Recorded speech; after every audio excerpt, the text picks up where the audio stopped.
StreamYard says it's showtime, so showtime it is. Good evening, all. Good evening, Halakar. Good evening, Spellsinger. Hello, hello. I'm joined by my usual companion here in the form of young IQ. I say young; he's young compared to me. We've got 5 in chat apparently. Only 2 have said hello so far, but I'm sure the others will chime. Oh, suddenly it's just dropped to 4. Someone was lurking. Didn't realise they were lurking. There's Gene. Oops. And there's Andy. Hello, chaps. Hello, everybody. Hello, John. Thanks for having me as usual. Not a problem. Not a problem. I'm just going to share my screen because I want to get my Albert Roadie up for dice rolling nice and early. There we are. Makes our ugly mugs much smaller. Chatbot probably won't be live until the stream starts. So yeah, that's probably how it works. Yeah. Yeah. And it often takes a minute or 2 to come online. Yeah, it hasn't woken up yet. Hasn't woken up. Caught it by surprise. Oh, there we go. There we are. It's alive. Nightbot is alive. So we are on, what is it, Book 4, Chasm of Doom, Lone Wolf. Did I remember that right? Yes. Hello, yes. Daniel. How are you? How is everybody tonight? It's bloody warm up in my attic tonight. Bloody warm. I've got shorts on. This time last week, I was wearing a hoodie and a coat over the top of the hoodie and thick socks. And now I've just got out of a nice, refreshing dip in the bath. I've got shorts and a t-shirt, and I'm still absolutely roasting. It's somewhere in between, please, weather. Somewhere in between. Wow, welcome to Britain. Welcome to Britain, indeed. Our weather doesn't do an America, though, does it? Where it can be like, it can switch by about 40 degrees Fahrenheit. No, I heard there was a tornado in Kentucky a while ago. And prove I'm wearing shorts. Half the state. Oh, you want to see my legs? Are you ready for this? No, guys, you asked for this. Oh, look at that! Look at that! Look at that! Look at them judo legs. They're not judo legs anymore. They've got a bit of wobble to them. I didn't have any wobble when I was doing judo. Anyhow, Chasm of Doom. No, it's Chasm of Doom. Chasm of Doom, yes. I'd stand up more often if I hadn't grown a gut over the last 4 years. Didn't have a gut 4 years ago. Only 4? That's quite impressive. You managed to keep it off for that long. No, I had a massive gut in around 2011, 2012. Then I took up the judo, and the gut went. 2011, I took up the judo, and then I took it up properly. 2013, it got more serious, and that's when I came down through the weights.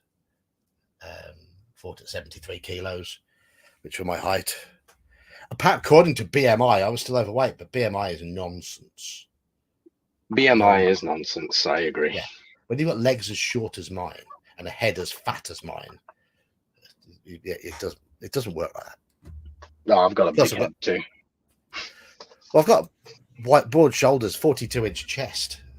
And 42, Jesus. 42 chest and a 30. I had a 30 waist. The waist is back up to about 34, 35 now. Yeah, I think I'm 36 or 38 chest and 32 waist. So I'm not as well proportioned as you were. Well, I was sort of triangular. And see, I'm like triangular up till you get to my belly, and then it goes back out. Yeah. Well, I'm now sort of barrel. Hello, Mac. But no. I wasn't. I mean, I always had a little bit of a belly, but it was very, very well hidden by the fact I had a big chest. Oh, it was based on the height and weight of colonial farmers. I didn't know that. Was it? Okay. Well, that's why it's nonsense by today's standards. Because dietary changes and all sorts. Yeah. We, as a species, are getting bigger. I won't tell you what my measurements are. Your BMI is probably about 12, isn't it, Daniel? You're that skinny. Well, my pant size is 29 by 32, and I'm 5'11". So yeah. Yeah, you're skinnier than me. Yeah, and I'm my 5'8". body fat's probably 5% at best. So Wow, that's low. And Mine was that's only pretty low because as of well, the alcohol. If it went for that, it'd be 0. When I buy suit trousers or anything like that, but when I buy jeans or anything, I buy 34 28s, 34 waist, 28 leg, and they're still a little bit too long for me. Those Okay. legs, Yeah. a 28-inch leg is still too long for me. That's how short my legs are. Yeah, I'm about 32-30 or 32-32. Yeah. Unfortunately, you can't buy 34 26, which is what mine would be. Yeah, because for some reason they don't think people will be that size or shape. No. School. I mean, I was a sprinter who was very quick over the 40, but everyone would come flying past me after that. Because they'd catch up because they got longer legs. Yeah, because my legs are tiny. You got the quick start, but yeah, I understand exactly what you mean. When I played American football, I was a fullback, despite being only 5'5", because very low center of gravity. I was quite heavy for my height, and I was quick off the mark. I never carried the ball. I just had the job of knocking linebackers over. When I played football, if you guys know anything about American sports, I was the nose guard, which is typically the largest person on the defense. Typically about 300 pounds. Yeah, nose tackle. Yeah. I was the smallest person on the team, but I was so small and quick that I could squeeze in between the other guys on the offensive line and get to the quarterback or the running backs or the fullback. I'm guessing that when you move up the levels and you come up against athletic offensive linemen, then you struggle. No, actually, I never did. Oh, cool. I was small and fast and had an abusive stepfather, so I could deal with the damage and the pain and everything, and it was just I would dodge around the people and get into the backfield and disrupt the play. Your nose tackle was always fast and low. Defensive tackles were the bigger guys. Oh, fair enough. Yeah. Well, kind of like if you put it into Dungeons and Dragons terms, dwarves have an advantage over giants. Yeah.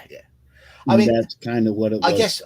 I mean, I'm a Philadelphia Eagles fan. I've watched them play for a long time. Yeah. They tend to play with 2 defensive tackles rather than a nose tackle. So, Jalen Carter? Yeah. Young guy coming through. And Fletcher Cox, who's just retired. Yeah. I mean, those are big guys. Big guys. And who's the other young one who came through a couple of years ago? Oh, why can't I think of his name? Oh, I know. If you would have asked me this 6 months ago, I could have told you because it was football season. Yeah. But now that it's not football season, memory's lacking. So, yeah. Yeah, they have a really good team. You bet on the NFL. Who are your favorites to win this year? This year, I hate to frickin' say it, I'm going with the Chiefs, Kansas City. As much as I'm a New Orleans Saints fan, but if I had to place a bet, for now, for the next couple of years, it's going to be the Kansas City Chiefs.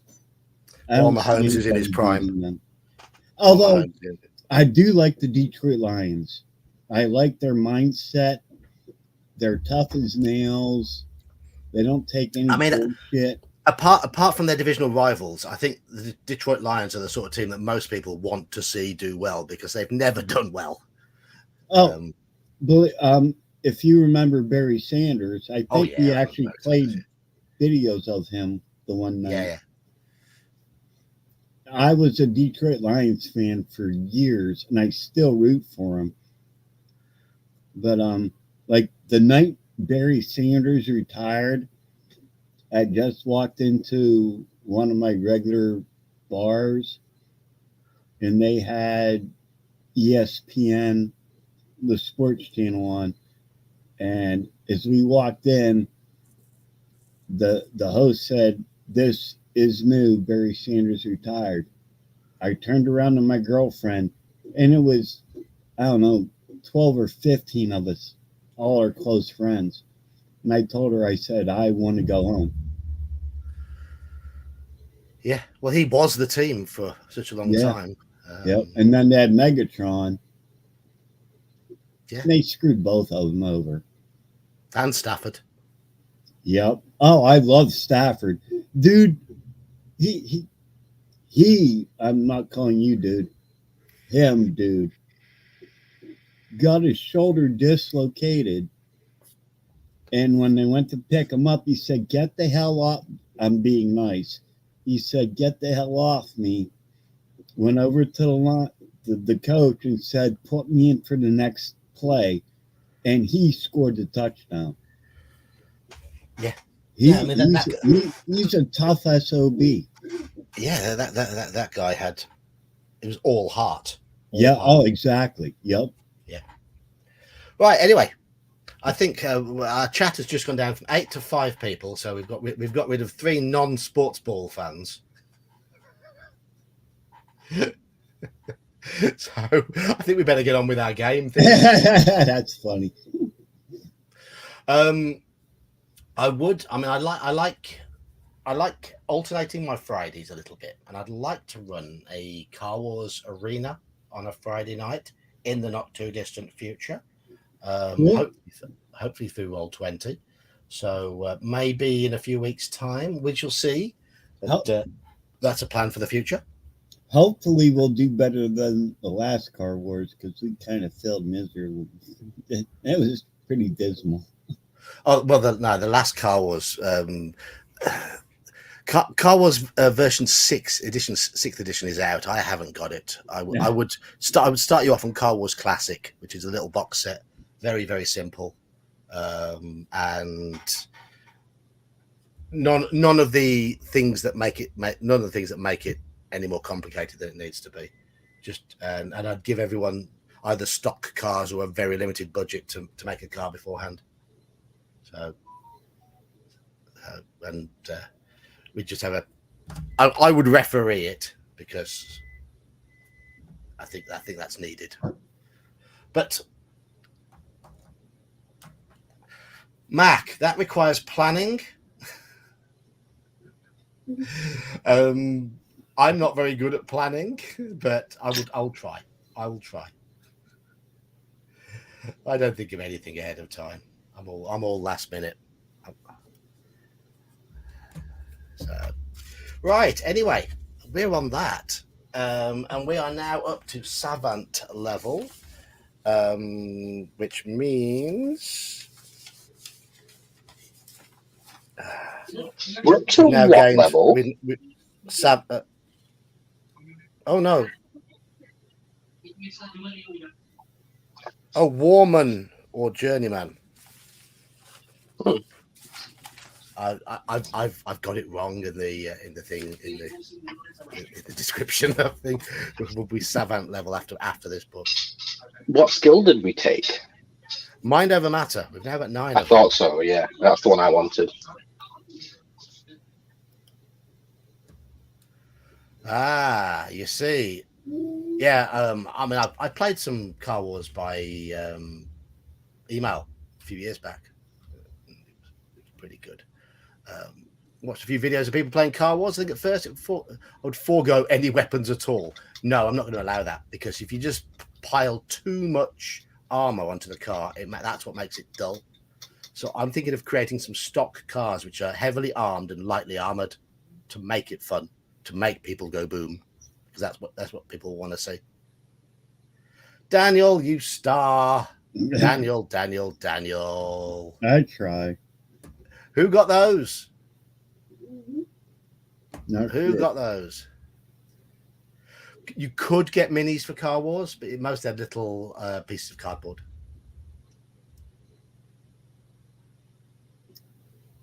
Or you could have minis as in the cars. My first car was a mini. Old style mini. Jeb still hasn't got his. No. So who got it? Anyone know? Or do I have to go in and check for myself? Yeah. I will.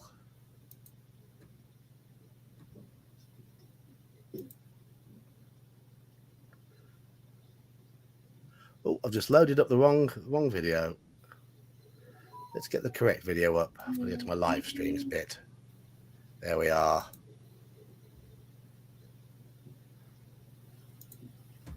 It's just loading now.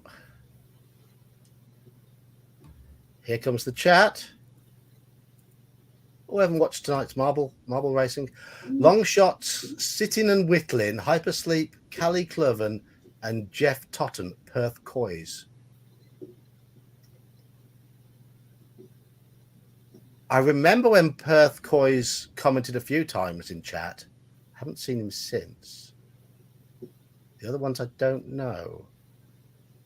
Well, hopefully that'll do what succeeded in doing the other night and bringing them in. Yep. Because that's a good thing. They get a little notification saying you've been given a membership. They pop in and say thank you. Oh, nice one, Dan, as always. Yeah, Dan's a star. Right, the Chasm of Doom.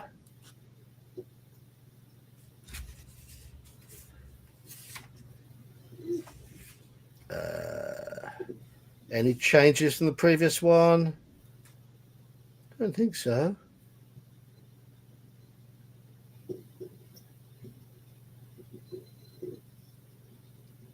Okay, yeah, it just says you can use any items and special equipment or whatever that you've picked up in the previous books. Okay.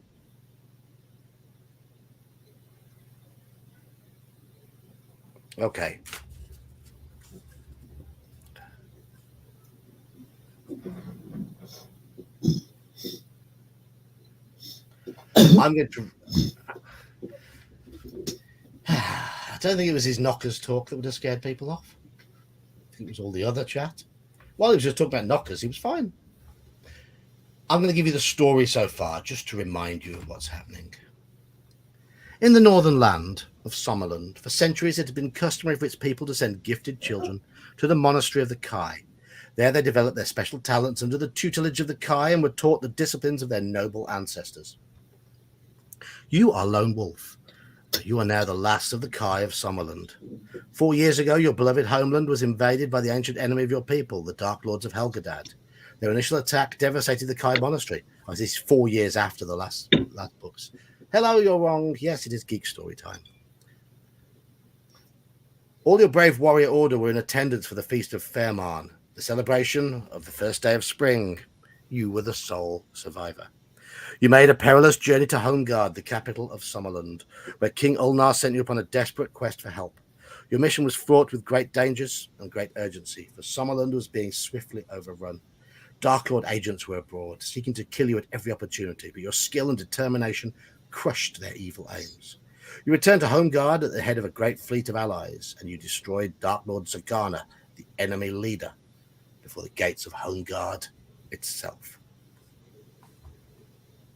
Much of Sommerland was ruined during the invasion. The rich farmlands were laid waste, and many towns and villages were razed to the ground. But the Somlending were tough and resilient people. They set about rebuilding of Sommerland with such vigor and determination that now the scars inflicted by Dark Lord Zagana and his mighty army are few and barely noticeable.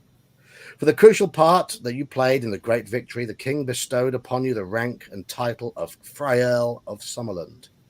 It's a rare honor for one so young.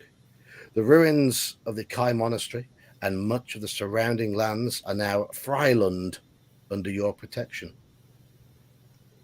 Ruanan is a remote mining province far to the south of Sommerland, nestling between the sullen peaks of the Derncrag and Marken Mountains. The people of this region have long prospered from their toil in the ore-rich mines, living and enjoying their wealth under the protection of their liege lord, Baron Vanaland. The gold and gems that are mined at Roannan provide an important source of revenue for Summerland. The heavily guarded convoy of wagons that leaves the province and makes the difficult journey north to the capital are a regular monthly occurrence. This routine has rarely been broken in living memory. However, it has now been over a month since all contact with Roannan ceased. King Ulnar dispatched a troop of 100 of his elite guard cavalry to investigate the unusual silence and to locate the whereabouts of the missing convoy. Their commanding officer, Captain Duval, was ordered personally to report to the king as soon as contact was made, but he and his soldiers have not returned. They too have disappeared without trace. Fearful of the fate which may have befallen the enemy, the province, and his captain's troopers, King Ulnar has summoned you, Lone Wolf, to his citadel at Homeguard. Your quest is to find Captain Duval and his guards, discover what has happened to the missing convoy, and to lift the veil of mystery that now hangs over the remote province of Roannan. The king has also summoned a company of 50 border rangers, all of whom are skilled in horsemanship and outdoor survival. He has ordered these soldiers to accompany you in the hope that, with your leadership, they may succeed where Duval's larger and more visible force has failed. As you and your rangers enter the royal army to equip yourselves for the long ride south, you glimpse a black crow perched upon a window ledge high above. It flies away, but not before a shiver has run down your spine. In Homeguard, the crow is a bird of ill omen. Yes, Elle used to pop in on my Friday streams and mostly behave himself.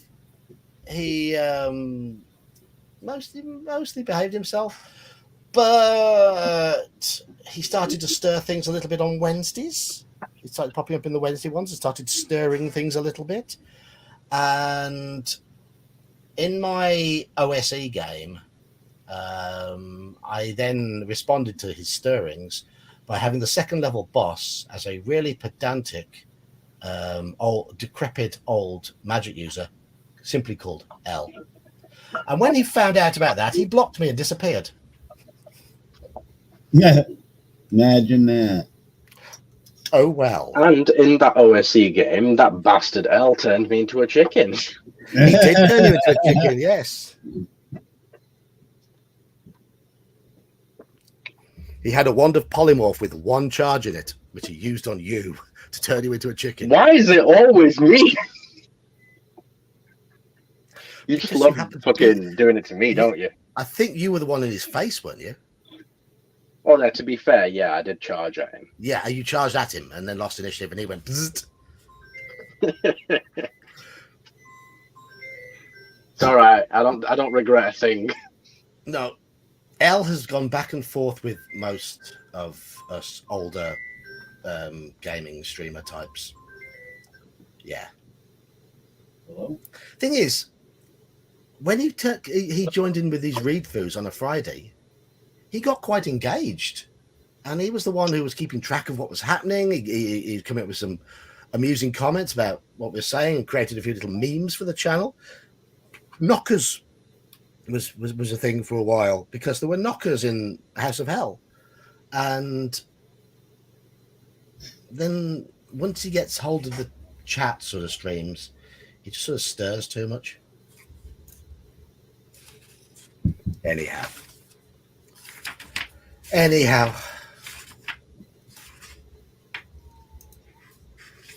What the hell happened? I just got moved backstage. Yeah, he disappeared. And the other thing is, when he behaves himself, he actually does come up with some good questions in chat. It's just that it's interspersed with a lot of baiting of people to try and get a rise out of them, which is not what I want. Yeah, he's troll baiting. Yeah. When he was being sensible, he came with some really good questions. But hey-ho.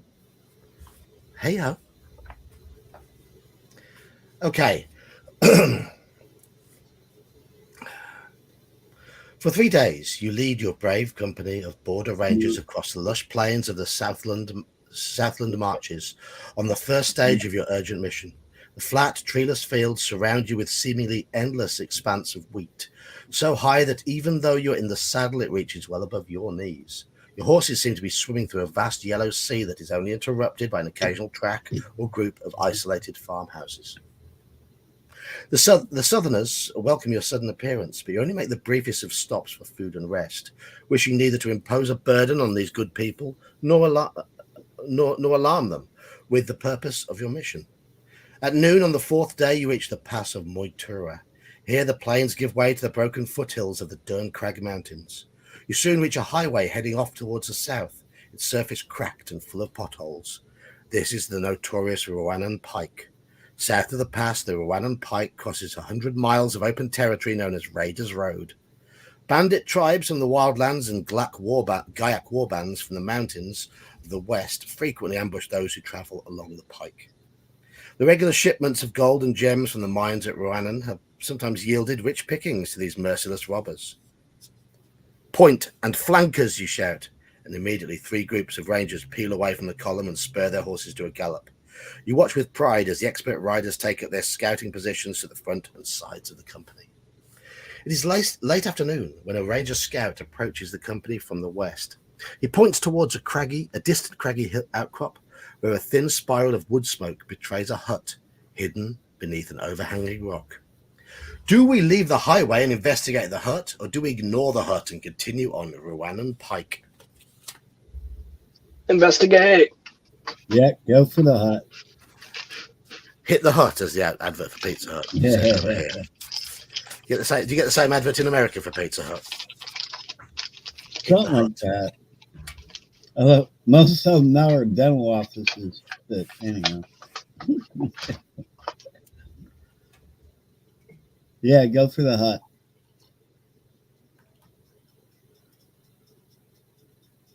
So we've got 2 votes from us and Creep in chat so far. Well, I assume Holocaust is a vote for the hut. Sounds like it. Let's go see Baba Yaga.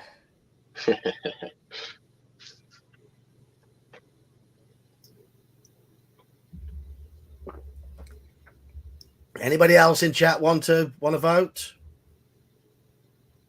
It's up to you, chat. I'm going to say if the hut is standing on chicken legs, I'm running away. I think we all would. If it's on chicken legs, then nope. Just saying, Baba Yaga, I don't want to deal with. Yeah. So, do you want to leave the highway and investigate the hut, or ignore the hut and continue on our ride along the Rwandan Pike? Everybody's going for hut. I don't. Frying bacon. Well, you've got a good excuse there. Bacon. Sorry, Iman, but bacon. Bacon. Everything's better with bacon, onions, and garlic. No. You know what I can do, John? Cheese. Oh, that was fun. My reason for not eating cheese is different to your reason for not eating bacon. 100%. I think your reason is arguably worse. Yeah, because I can't eat dairy products. It's as simple as that. Dairy products make me go. Yeah, yours is an actual limitation. Do you know why I don't drink whiskey? Oh wait, I do drink whiskey. Never mind. You do, yes. Yeah, never mind. I was going to say, who are you trying to kid there? Oh, we love you, Dan. Don't worry. I'm on Old Speckled Hen tonight, by the way. Oh, I recognise that one. Yeah. I went to the off license before I came here to get. I bought my lad a 4-pack of beer as a celebratory beer for him for winning the cup today.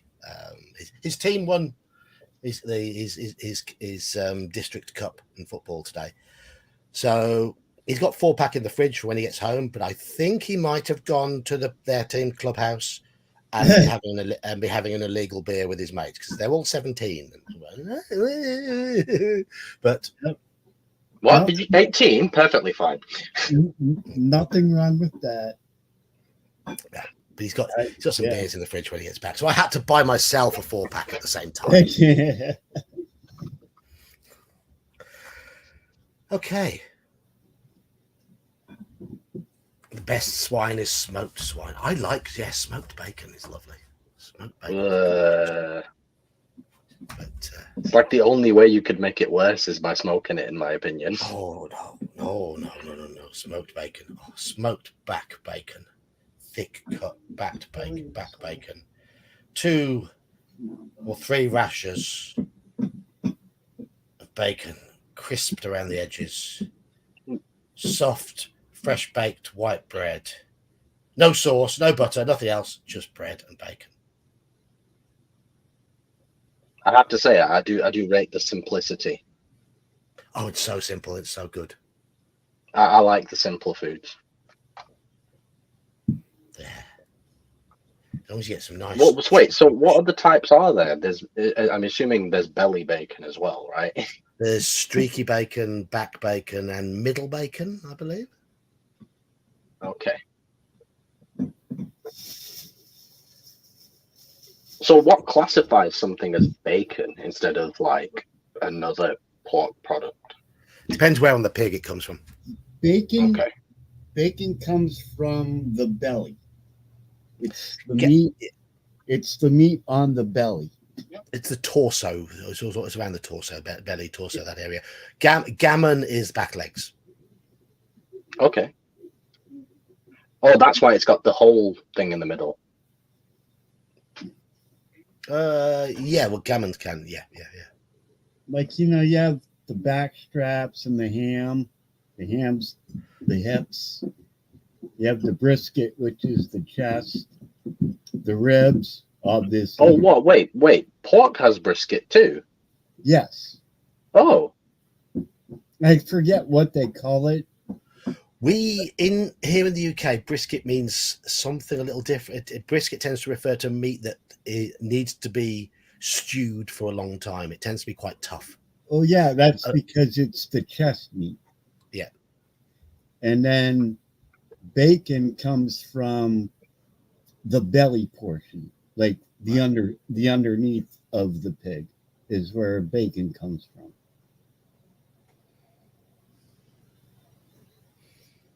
Bacon. Right, can we investigate this hut now? Blame Mac. See, there's 2 things if you get me started on that I won't stop. Guns and bacon. Andy, pizza. Guns That's what I'm and talking cooking. about. Okay, 3, booze. But yeah. An escort guys, of 5. by the way, What? I got some good news for you, John. I've actually got employment, so I'll be able to buy a ticket and come to UK Games Expo. Huzzah! You have the proper employment now. You have the full employment. Yes, I've got I say long term, it's 2 months, but that is better than, day by day. Yeah. Because you were just like a agency staff. Yeah, supply basically. Yeah. Okay. An escort of 5 rangers accompanies you along the twisting, narrow track that leads to the hut. The rough stone walls are covered with a damp moss into which is set a curious oval door. There are no windows. You have dismounted and are approaching the door when suddenly a man's voice calls from inside the hut. Come in, Lone Wolf. I've been expecting you. Do we open the door and enter the hut? Do we draw our weapon and kick open the door? Or do we send our rangers into the hut ahead of us? So open the door and enter. Open door, draw weapon, send in rangers. No, let's just go in. Just go in, okay? Half early of bourbon barrel aged Death Matter custard. Is that an ale? 14% ABV. Ouch. I don't know. Halcar's making me hungry with some of the stuff he's putting up. That does sound good. That does sound good.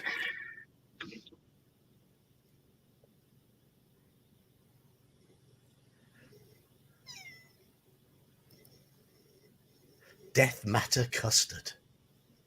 That's. I'm assuming it's a very, very strong ale. And I bet Yes, it's it was expensive. amazing. Well, I bet it's expensive. it sounds like it's on the thicker side of liquid, though, unless it's just named that for some other reason. Some ales can be quite syrupy. Okay. Oh, god damn it. That's better. I like a nice stout. I do like that Badger Stout one I've been buying recently. So one. That coffee and caramel stout. You can only have a bottle or two of it because it gets sickly, but in small amounts, it's gorgeous. That's how I am with oh, John, you would know what it is. The really dark ale that you guys have over there. It's really Guinness. Yeah, it's good with the meal. 2 of them with the meal is good. After that, I get a little bloated. Yeah. What's Guinness classified as? Is it a stout? A stout, yes. Yeah. So Badger Stout is a stout. It's a Guinness classic drink. I like the Canadian ales, like Molson, Triple X. Oh, you mean the lagers? Yeah, they're around 10%, but I like the heavy Canadian ales. I like that a lot. I like Guinness. I like Murphy's as well. And there's my cat being an asshole. Irish Budweiser. Yeah, he's running it down because Budweiser is just like piss water in America. Okay. Well, actually, and it's kind of embarrassing. A lot of people in America think Budweiser is a heavier beer, where it's a lot of people drink light beer, that's piss water, whereas Budweiser is fortified piss water. Yeah. For lack of a better term. Yep. What did you vote for, Dan? What? What did you vote for? Yeah, so we've got 5 for open the door, and Keith says draw weapon. Yeah, Keith's the only one going for draw weapon. I'm thinking equals tranny fluid. I'm thinking draw the weapon. Dear. Draw the weapon. You knew who it was that made that comment, right, Josh? You can guess without even looking. Yeah. We're at 4-3 then with Richard's vote for draw weapon. You're determined to get me kicked off YouTube, are you? You're determined. Yes. There's no cop being a butthead. Both my animals are being buttheads right now. Animals do that. They want attention. I should say 2 out of 3 of them. Oh, I see. Well, proper Budweiser is quite nice. Budvar, the Czech one, the proper Czech original is quite nice. Budvar.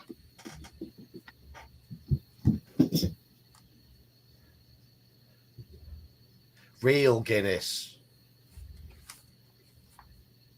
Guinness in Ireland. I had Guinness in Belfast. Right. In the dim light of the interior, you see an old man seated at a table. The flickering glow of a log fire is all that illuminates his foul-smelling hovel. Yet it sheds enough light for you to see the clutter of charts and strange instruments that crowd the hut. The man slowly raises his gaze from a large crystal sphere and bids you sit opposite him. You know my name? How? You ask warily. The stars foretold our meeting long ago, lone wolf, he replies slowly, passing his withered old hands around the sphere. Be not alarmed by my knowledge, for I wished only to aid you. He produces a small scroll of parchment from within his robe and he hands it to you. Upon the scroll is written the following verse. When the full moon shines o'er the temple deep, a sacrifice will stir from sleep the legions of a long-forgotten lord. When a fair royal maid on the altar dies, the dead of Markengorge shall rise to claim their long-awaited reward.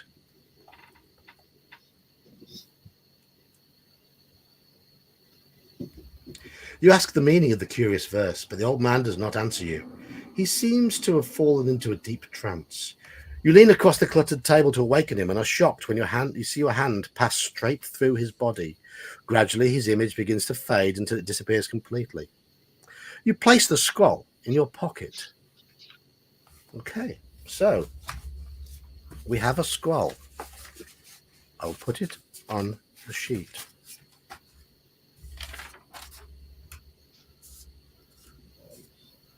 Scroll. How the fuck did he give us a scroll if he's not really there? What the hell? That's my pup. Hello, puppy dog. You're a big lad, ain't you? That's 110 pounds of pure dumbass. That's the old man. Yep. Oh, yes. That's it. Some artwork. Hard work? Aardvark. Unnerved by this strange encounter, quickly you leave the hut, pausing briefly to wipe away the cold sweat that has formed on your furrowed brow. You may wish to make a note that you visited a hut on Raiders Road for future reference. Okay. Okay. Hut on Raiders Road. There's nothing in the cabin to loot, Halakar, by looks of things.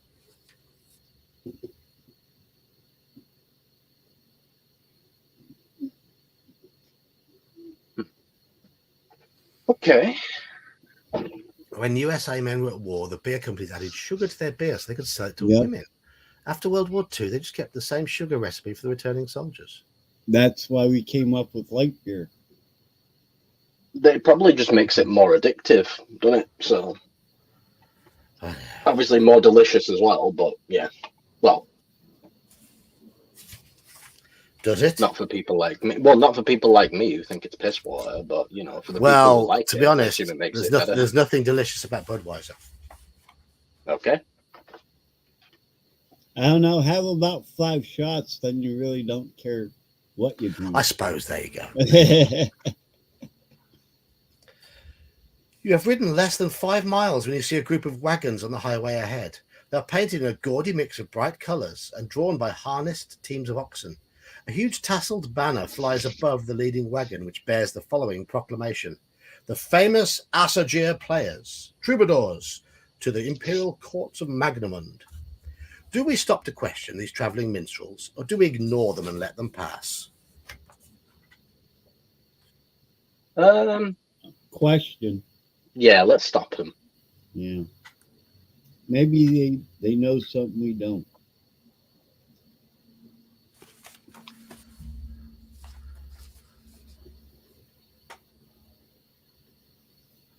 There was no option to search the cabin there, Jeb, unfortunately.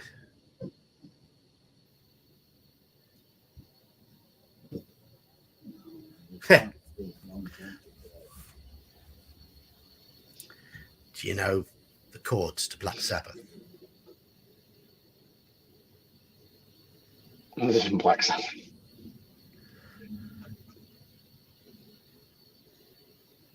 Budweiser is like making love in a canoe.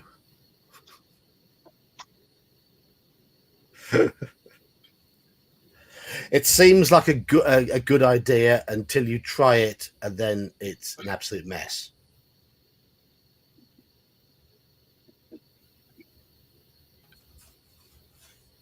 I would add a beach to that as well. Sand gets everywhere. Did I say that? My wife isn't listening. I didn't hear anything.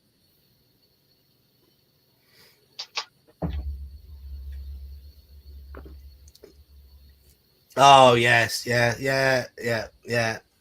Okay. Proper line isn't that clean. Yeah, effing close to water. Yes.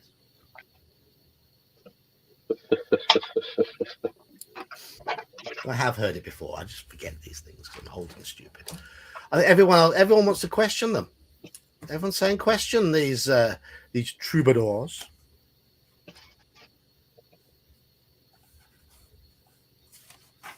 So, 37.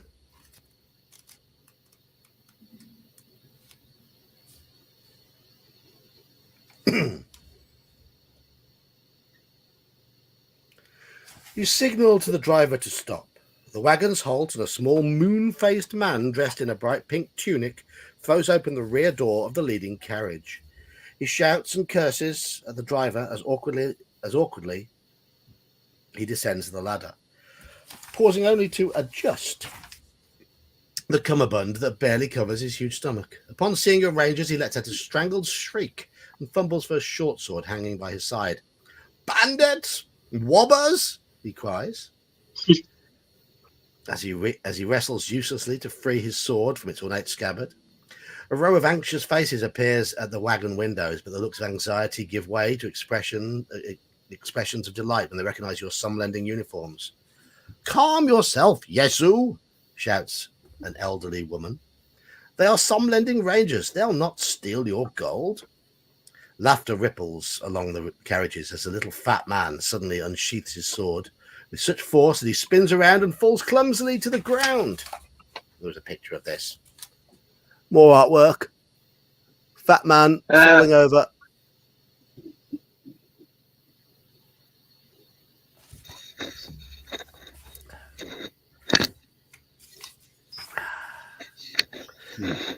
"You must forgive Yesu," says the old woman. "He means you no harm. It's just that traveling Raiders Road has made him a nervous wreck."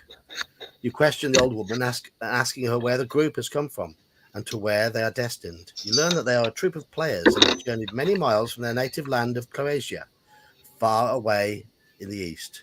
They last played for the people of Eshnar, but it was a disappointing show. It seems that the town was as quiet as a grave. The few who did come to see them were a sad and sorry bunch. They're now bound for Homeguard, where they expect to find a bigger and more appreciative audience. "Light is fading fast," remarks the old woman. "Perhaps you and your company will camp with us tonight. We would deem it an honor and would be happy to entertain you with songs and dancing." You notice a hopeful look in the eyes of your soldiers as they await your decision. Do we set up camp with the troubadours, or do we instead press on towards Rowanan? Let's set up camp. They don't need any more Lord of the Rings films. They've done the Lord of the Rings well. They've done The Hobbit badly. It's not a good trajectory, so we don't need any more. Leave that body of work in place. Those first 3 Lord of the Rings films were magnificent. The Hobbit films were too long. It could have been done in one long film or 2 shorter ones. 3 was too many. I'll still watch it, but I'll probably Gollum Adventures. If it's telling the story of Gollum, that might be interesting.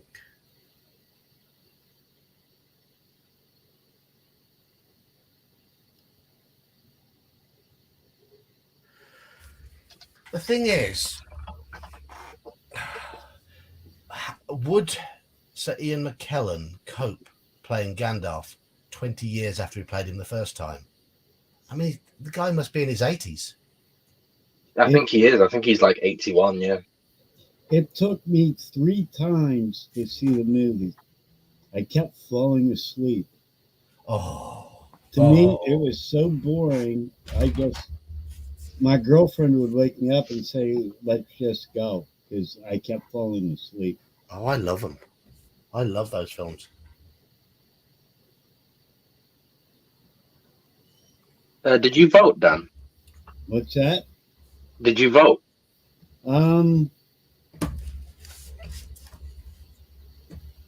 Crap. What was the vote again? I made up my mind and then we got sidetracked about Set up camp with the troubadours or press on. Against my better judgment, I'm gonna say set up camp. What were you saying, Iman? 5, 6. All right, so 6 camp, 2 press on. Sorry, I'm just scrolling through chat trying to. The Hobbit was spun out too much, and there was too much added that didn't fit for me. That and the was it the movie, the Smog movie where he fought the dwarves? Yeah. To me, that was abysmal. I've never seen that whole movie. I can't. I watched all of them in the cinema, and we've got the extended Lord of the Rings box set on DVD. We didn't buy the Hobbit films. We just bought. I had a really cool. It came in like a tin can type thing with the maps and all the other crap, and like 4 or 5 CDs, maybe even 6 for Lord of the Rings, like the first one. And then after that, I just couldn't do it. It was like going to the dentist. It was work trying to watch them.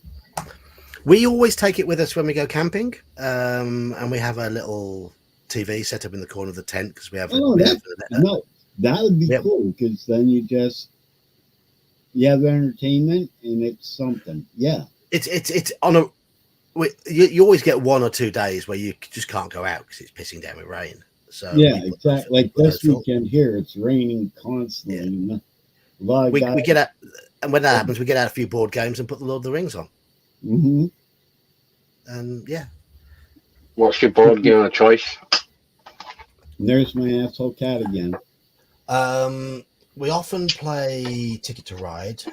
There's one called Mexican Train, which is a Domino's variant, which my kids like. Exploding Kittens when the kids were younger. Played a lot of that. What the hell is that? It's a very silly card game. Now they're older. It'll probably be Cards Against Humanity after they've had a few drinks. That's a fun game. That is one of the best. I love that game. Right, so any man movie that moves me to be misty-eyed is well done indeed. Yeah, The Hobbit didn't make me misty-eyed. That's the thing, though. I didn't go all sad to The Hobbit.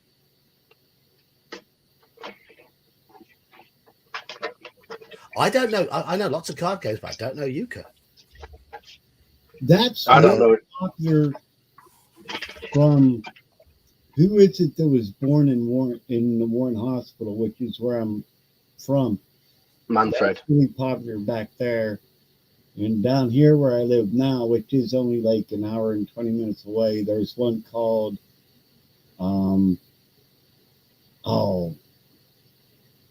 but they're similar but different. Our old man games are dominoes and cribbage. I love cribbage. What the fuck is cribbage? I love cribbage. We used to kick ass. 3 years in a row, I won the cribbage tournament. One for his knob. Yes. And then the one year, the team that came in second place, they wanted to go against me and my friend, double or nothing. And he and I started laughing because we played against each other so much that we knew what we would throw. And these two people never played with each other. And we smoked them. So, we won like $250, but my bar bill was $150. My best card game was probably bridge. I could never catch up. Bridge and spades, I could never grasp it. Oh, spades is great. Right. Anyhow. The wagons are drawn into a circle and you set up camp inside their protective wall. A ranger is posted to patrol the perimeter. The troubadours construct a small stage onto which strides Yesu. He calls for silence before announcing the title of their play. I'm going to do the same speech impediment for him now. The Brave Warriors of Summerland. A choice that meets with the hearty approval of your rangers. During the performance, you notice something very odd. Not only is one of the actors using a real sword, but it's a type of sword only issued to officers of the Somlending Cavalry.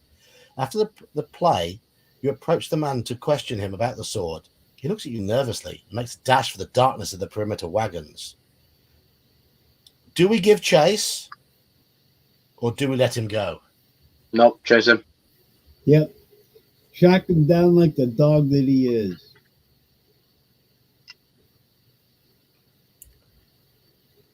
If you go up to Chase. someone and say, "Excuse me, mate, how'd you get that?" and then they run away, Yeah.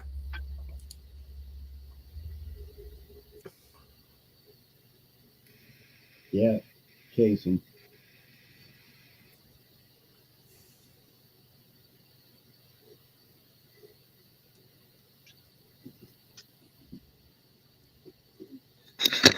Everybody say hi to church. Hello, church. The butthead. hello. Hello, Putty Tat. Yeah, he's a butthead. He's my butthead. So do we chase him or do we let him go? Come on. Have you Chase I him. think we've got 3 votes for chasing so far. In total, that includes the two buffoons I'm in here with. So Yes. We're buffoons. Yes. I would prefer to be called a clown, thank you. Clown. Okay.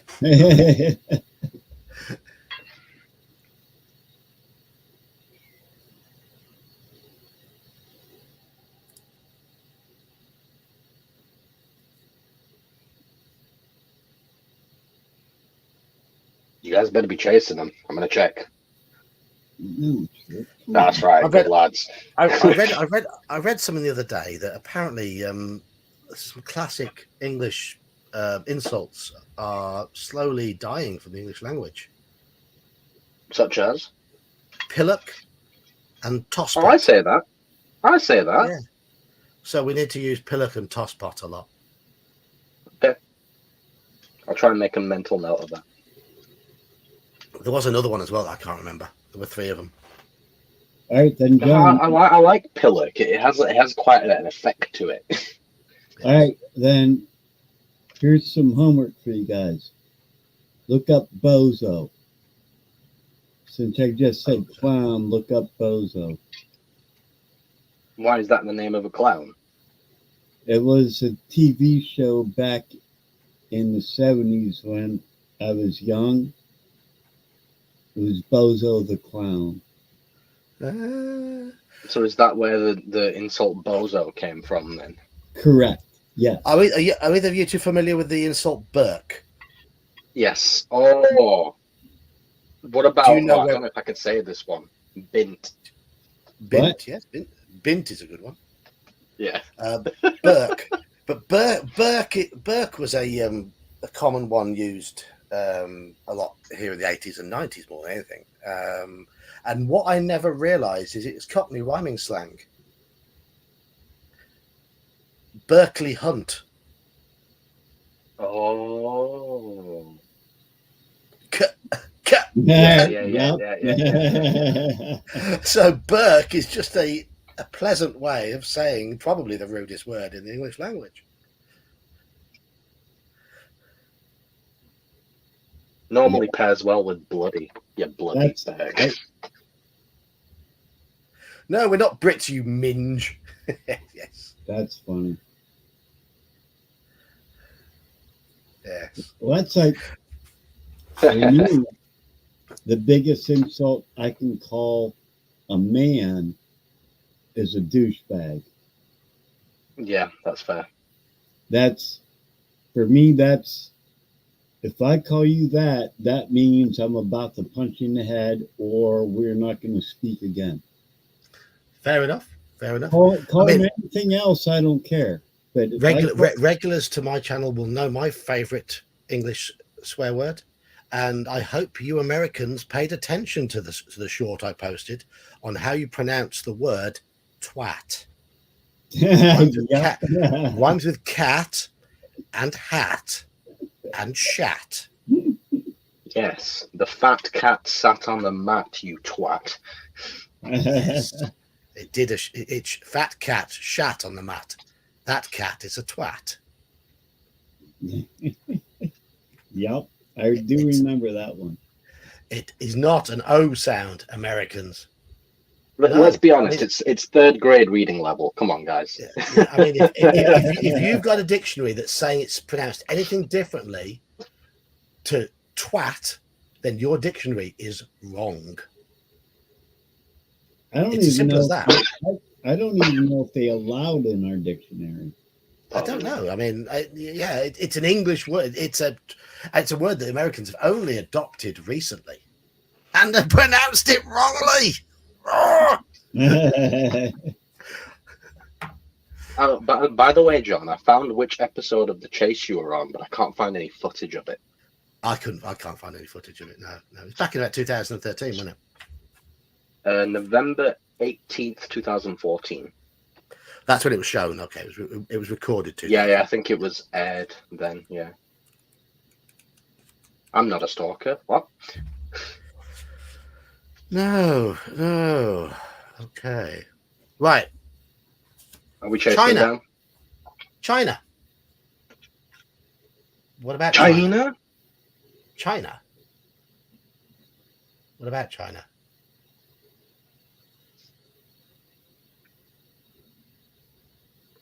I don't know. Wait. What about China? Are we summoning the Chinese? What do you mean China? Who says that? It's a short A. China. Yeah. China.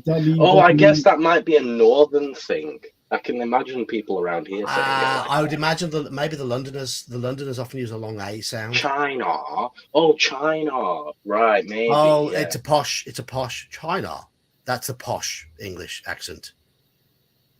Ignore the posh accents. Every Brit I ever heard say it. Hey, says if China. you've only ever heard Londoners, China? if you've only ever heard Southerners, people sort of the London and South Coast sort of area. They don't speak proper English. Come on. No. Sorry, Andy. No, that's weird. It's China. Like it's like a UH sound, like China. China. Yes, Posh was a Spice Girl. She was can't sing Spice.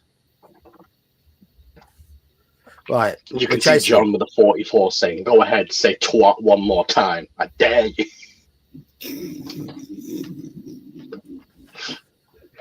Yeah. Hello, Manfred.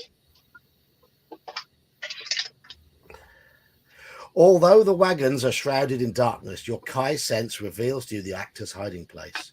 You climb the ladder at the rear of a large caravan, push open the door with your weapon, and enter.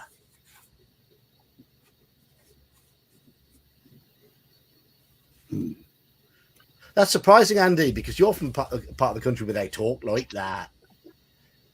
Arr.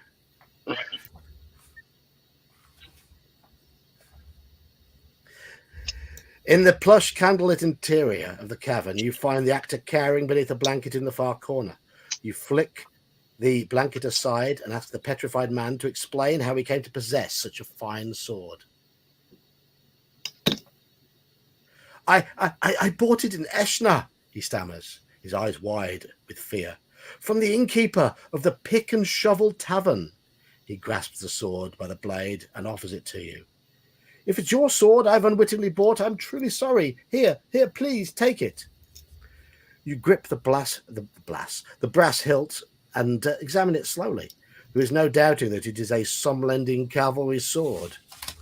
But the inscription on the blade makes your heart miss a beat. Captain Ramir de Val, King's Guard Regiment. I say we're gonna keep that sword, but we're not going to use it because we've already got a sword of awesomeness. Yes, I agree. Means we've got to get rid of our other weapon before. It don't matter. We have the summer sword. Are you taking the mickey out of I?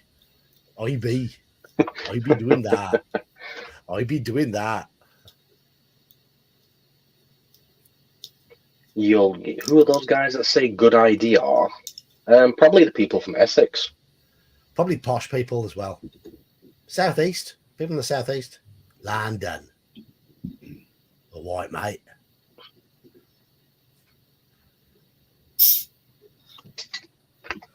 To continue, turn to one. Was it? Yes, there's been plenty of aardvark tonight, Manfred, and you have missed it. So tough titty poos.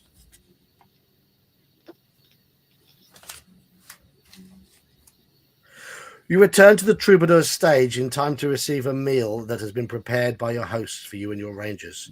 The steaming broth smells most appetizing. Do we accept the meal or do we eat our own food? Oh, let's accept it. Risk it for the biscuit. Take the meal. Even though it's probably poison.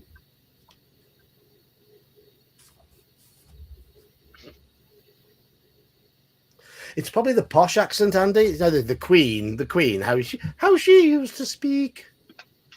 One likes to visit China. China, yes.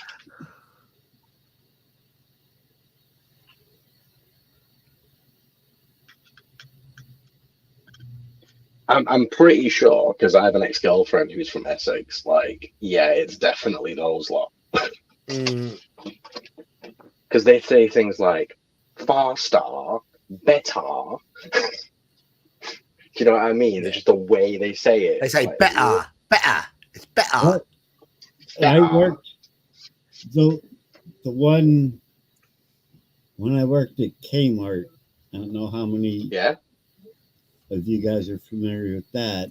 You know, it's kind of like Walmart, but they went out of business. But my personnel manager was from Boston. So, you know, she'd walk around the store. And she was a prissy bitch, and I couldn't stand her. But I was a stock boy. I was 16 years old. And she went, Daniel, can you go out and get me some cots? Shopping carts. I'm like, what's a cot? Is that a cat on wheels? What's a cot?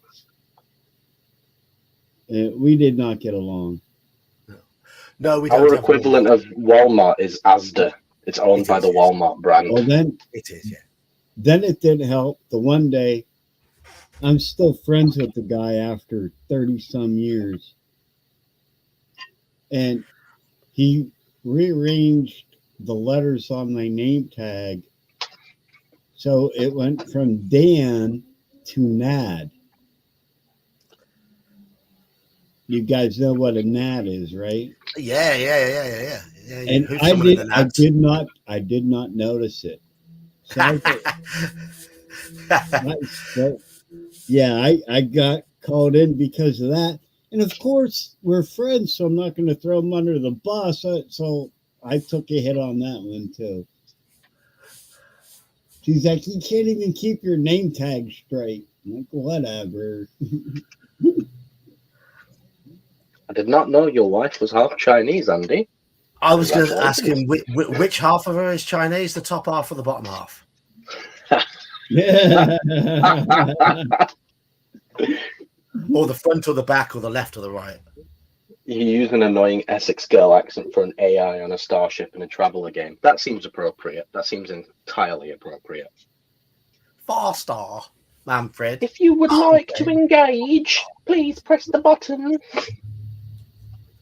Button? You say button? Button. They don't pronounce the T's. It's button. Oh my God. I had a friend that actually used to say that. That's funny that you bring that up. Right, so you two have both want to eat their food. We've got yes. Two in chat saying eat our own food. Halakar wants to accept the broth. More votes.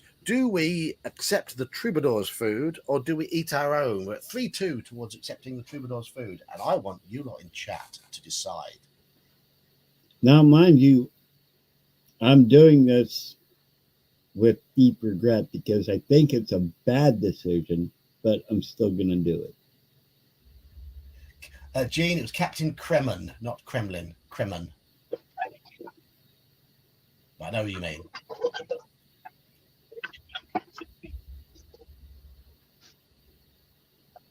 That's not even half as annoying as you can make her. All right, you know what? I'd like to hear this, you know. Hello, Omanel. Omanel's been here a little while. Been popping in. Has he? Oh, I missed him earlier. Morning, 5-2 now for their food. I've heard of the Kenny Everett show. Yes. It's all done in the best possible taste. That was his character, Cupid Stunt.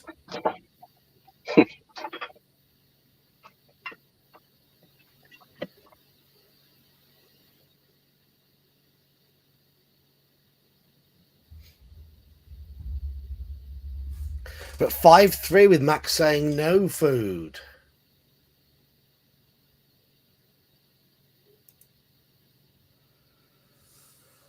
Okay. It's 5 for eating their food at the moment, though. We're going with that vote. Unless 3 people suddenly... Feed me, Seymour. Feed me now. Right.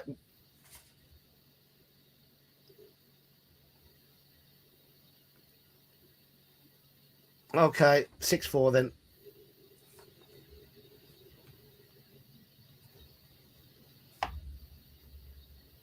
$319. Troubadours. The food is delicious. You eat your fill and then make preparations to get a good night's sleep. At dawn, you and your company die. No. At dawn, you and your company break camp and bid a fond farewell to the traveling players before continuing your mission to Rwandan. Pick a number from the random number table or roll a d10. It's the same. Rolling the d10 is 0. And on this, 0 counts as low. I think. Pretty sure.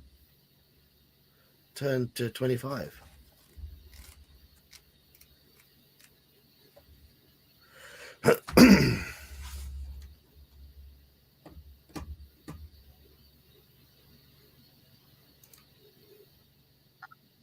Wouldn't be a normal stream without my phone doing its usual thing, eh?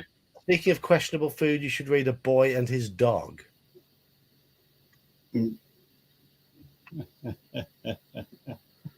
Is it dodgy? Yeah. Is it? Yep. Will it get me in trouble? No. Which is the worst insult over here? Trollop, harlot, or strumpet? I would say trollop. Most women who you would use those terms to describe them wouldn't understand what harlot or strumpet meant, but they'd understand trollop. They'd be more effective. I don't think I've ever heard a British person say strumpet. Yeah, I've heard slapper as well. In the 70s, I think those sort of things would have been in bawdy double entendre type comedy you got back there. If I was trying to insult someone the most, I'd say trollop. Trollop, yeah. Nah, I won't say. There's something to be said about certain words and the way that they roll off the tongue. Trollop is a lot like trollop is a lot like bollock in that sense, and or as pillock. You said, pillock, yes, yeah. It's got that nice, but that hard P as well in pillock, that, and you got to pick your wordages properly on how you're trying to term them, because you could, pardon my language, call somebody a stupid cunt, but if they don't understand what you mean, then it's lost. Absolutely. So maybe dumb whore would be more effective. You know what I mean? Calling somebody a dumbass is different from calling somebody stupid. Yeah. Like I always say I'm dumb, but I'm not stupid. There is a difference. And one of the reasons why twat is so much better than twat is twat is so much harsher. Yes. Sound makes it harsher. Yes. Yeah. I agree with you totally. Wait, so what's happening right now? What are we doing? Okay, after journeying through the rich wheat people. fields, after journeying, I rolled a 0, so we're going to this one. After journeying through the rich wheat fields of the Southland marches, the view that lies before you now looks especially bleak and colourless. Yes, Halakar, no, that would not be acceptable. The view that oh my God, Halakar, that is so funny. I've used that so many times.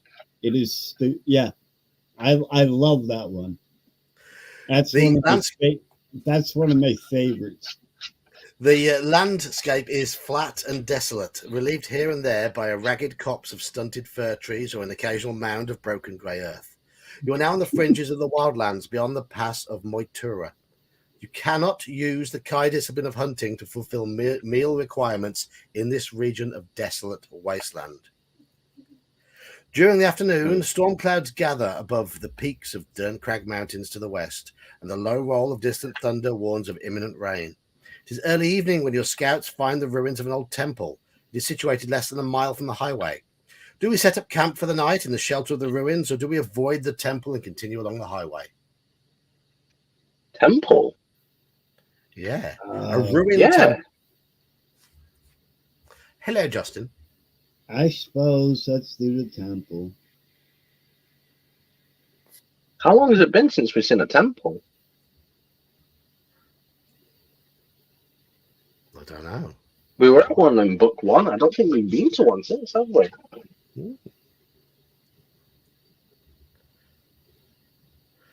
Justin, did you feel as though you were summoned by Halakar? Seeing as you turned up just after his question. I don't know what you're trying to imply about Justin. That was funny right there too. Yeah. I know the people that follow my channel can cope with. I'm just gonna get a window open with the chat thing. I know the people who follow my channel can cope with a little bit of piss taking. Yeah. Halakar asked if the phrase "cum guzzling gutter slut" would be acceptable, and then you turned up. I didn't think you'd actually say it out loud, but then you just surprised me. I've had a beer. And any chance of being monetized, even if you know. I've given up monetizing the ad revenue on my live streams. John, I hate to say this, you're an amateur if you've only had a beer right now. I've had a beer. That's all. I've had a beer. That's it. Well, then you're a better man than me. Dan's literally like, "What are you? Some sort of little piss baby?" Pretty much. Justin says, "What the hell? I would never do such a thing." I had 3 before work, and then the wife pulled in, and I always have one in the car for the ride home. So, I'm being distracted by chat. I'm sorry. They've all got started.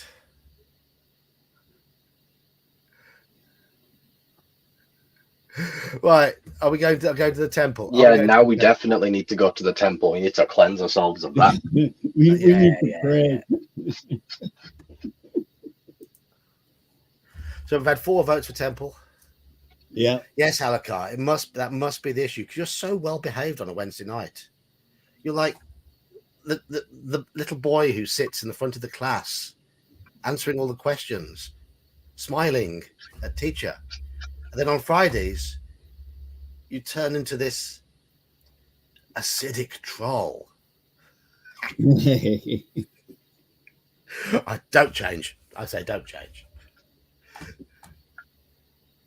Halakar, it's all right. I'm pretty much exactly the same. John knows what a nuisance I am in chat sometimes. Yes. Like yesterday. Yes, we can all be a nuisance when we want to be. But, why was I trying to bring up this stream? Can't remember. Oh, Manfred said he'd given me like number 6, so I wanted to see if anyone else has had. We're on like number 8 now, Manfred. Well, I was number 1, so definitely not a stalker. Right, Temple it is. Everyone's saying Temple. 290.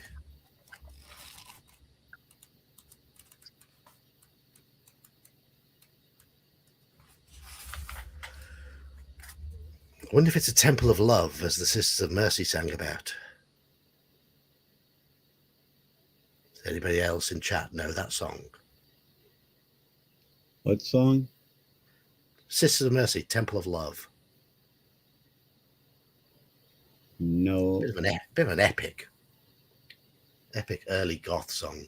Proper goth, not the nonsense that got appropriated for goth in the 90s. They definitely sound it. Sisters of Mercy has that sort of feeling to it. Of course. I'm gonna have to look it up after this session. I'll look it up. It's an epic song. Sisters Planet. Sisters of Mercy. Yes. Temple Black of Love. Planet. Black Planet was the opening track to First and Last and Always. Lucretia, My Reflection. That bass line. So simple, so effective. Lucretia, My Reflection, dance the ghost with me. The ruins are overgrown with weeds and roots, but still you can make out the shape of the inner sanctum of the temple quite distinctly. The huge marble canopy is intact and will serve as an excellent shelter from the storm. As you tie your horse to a withered shrub, you glance up to see 2 men hiding beneath the canopy. They are dressed in long black robes. You order them to come out and identify themselves, but they neither move nor answer your call. Do you signal your rangers to attack them? Do you try and capture them alive, or do you decide to sheath your weapon and approach them with your hand extended in a gesture of friendship? So, use rangers, capture them alive, or put our weapon away and try and talk to them. Try and talk to them. My favourite Sisters of Mercy song is the B-side to Temple of Love, Heartland. I like that. Love the guitar riff on it.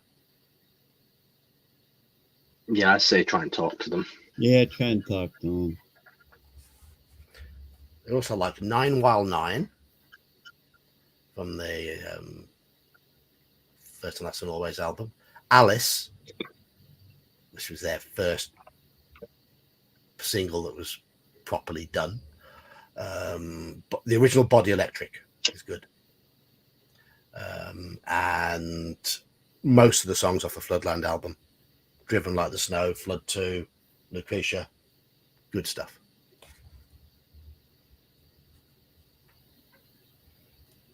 Alice was an absolute stormer. I played that to Iman. Played a live version of Alice to Iman the other day. Who's that by? Sisters of Mercy. I think I know that. Oh, was it on the stream? Yeah, I think I remember. Yeah. You were showing me some. She thanks you you were broadening my horizons. Would you like she needs her pills to tell her that the world is clean? Yes. Tell her where the rain will fall. Tell her where the sun shines bright, and tell her she can have it all today. Friendship Rangers. Talk to them. Okay. Ranger. So we've got 3 going for friendship, 2 going for the Rangers. Does that include us? I said talk to them. You said talk to them. What did Daniel say? against my better judgment, talk to him. That's 5-2. 5-3 then with Max vote for Rangers. Anyone else want to vote?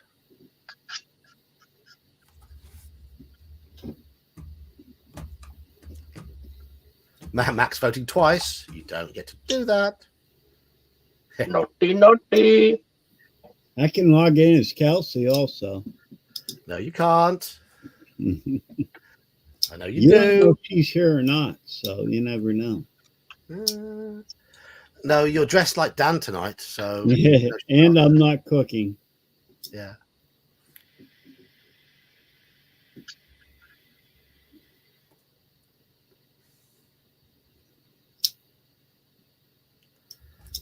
Yes.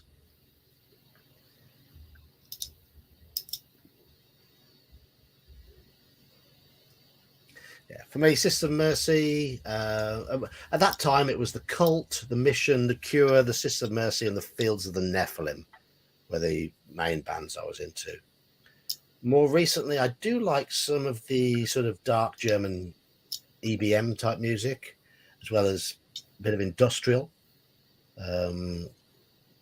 Like a bit of, there's a German EBM band called Project Pitchfork I quite like. Also like VNV Nation are classed as EBM. And the industrial sort of stuff. Nine Inch Nails, Ministry, Young Gods. Closer. Good tune. Close is a good track. That's about the only song I ever danced to whenever I used to go out. Don't repeat the chorus here. My girlfriend would wear a black mini skirt and we would get kind of groovy. Hey.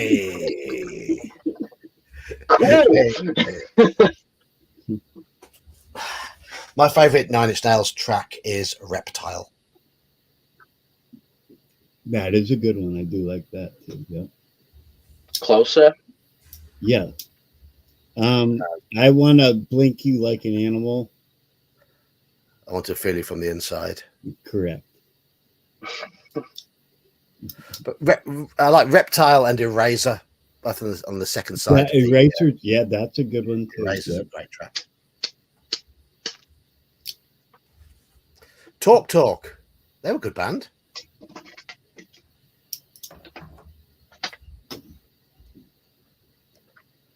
I never got in. I've heard a little bit of And One. I'll probably give them a bit more of a chance. Okay, we're going to talk to them. Oh, okay, let's go. You were working as a waiter in a cocktail bar when I met you. Oh, who was that? What song? Human League. Yep, exactly. Being Boiled is their best one.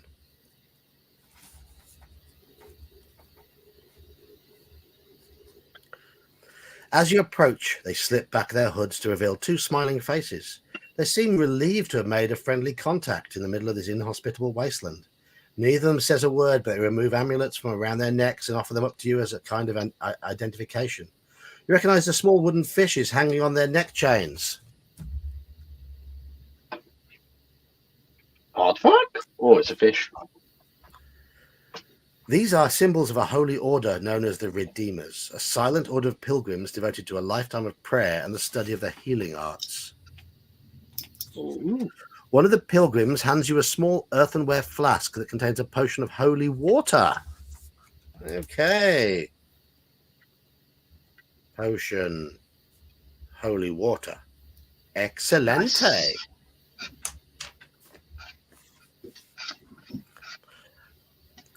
Your rangers pitch camp beneath the marble canopy and preparations are made for everyone to get some much needed sleep.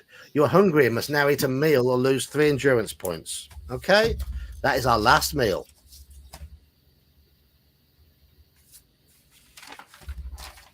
So Good thing we ate their food earlier, right? Yes. I don't want to F you like a cantaloupe, I'll tell you that now.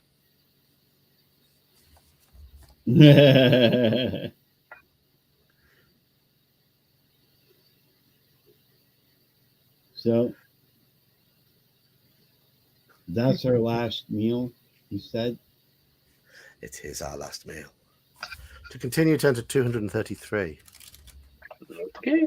Kind of sucks.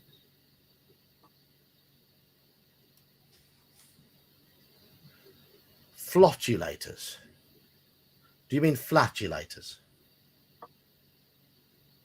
As in farters.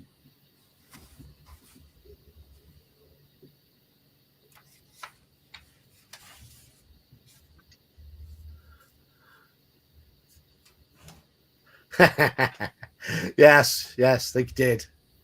Bloody pilgrims. Your rest is disturbed by the anxious shouting of the night guard. Awake! Awake! We're under attack! Throwing back their blankets, your rangers leap to their feet and peer out through the teeming rain at the shadowy silhouette of horsemen circling the ruins. Suddenly an arrow whistles through the darkness. You look out amidst a gurgling stream and falls to their knees. Form a circle. You mean flagellators. Oh. Flagellants. That's it. Isn't that a D&D monster that floats around in the air? Yeah. I know a flagella is the name for the tail that like a bacteria has. Is it? Oh, okay. Yes. I'm being sarcastic. It's the flop or whatever the hell it's called. That damn The flump. Flump, yeah. Flump. Anyhow. Form a circle, you shout. Keep behind cover. The rangers gather swords and shields and press themselves against the wet temple marble for protection. The sound of metal-shod boots on stone makes you spin around. A dozen warriors dressed in shiny red armor clambering across the broken pillars. Two rangers run to block their advance, but they are felled by one sweep of the warrior leader's broadsword. Then the warrior sees you and quickens his pace. His bloodied sword is raised to strike again. You cannot evade combat and must fight this warrior to the death. Oh, let's fuck him up with the summer sword. Absolutely, he doesn't know what he's coming up against because he's only got a combat skill of 17, whereas we have 29. Damn. Yeah. So we got the summer sword, we got that helmet, then we got some sort of armor as well. Yes. And I need to get my, there we go, this one back open. Yeah, we're nails. Oh, we've rolled a 1. That's the worst thing we could possibly roll. No. That is still -8 to him and -3 to us. So we take 3 damage. So we go from 21 endurance to 18. He takes 8 damage, so he drops from 26 to 18. So we're level endurance. All right, he's fucked. We can't lose this fight, especially when we roll a 9. Yes. That's instant death for him. Yes, it is. Mm-hmm. Death.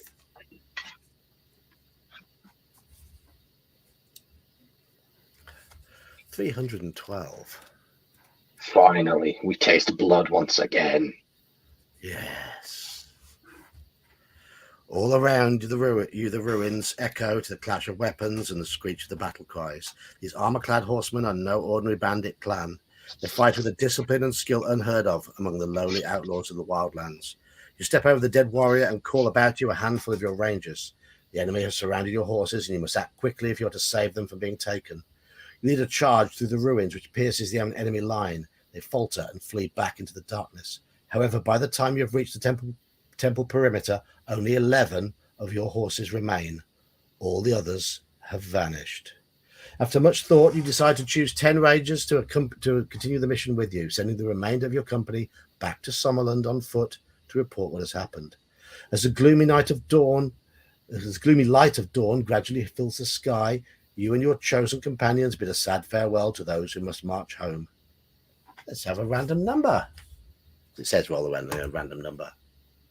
Okay, if the number you've picked is between 0 and 2, turn to 120. Don't think that's good.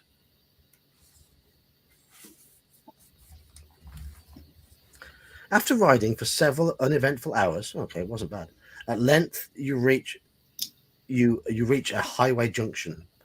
A large signpost indicates two destinations, south to Rwannon and east to Eshnar.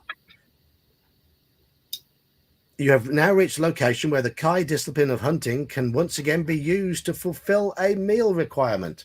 Thank goodness for that. So do we go to Rwannon or do we go to Eshnar? South to Rwannon or east to Eshnar? Your choice, chaps. South. Yeah, Rwannon.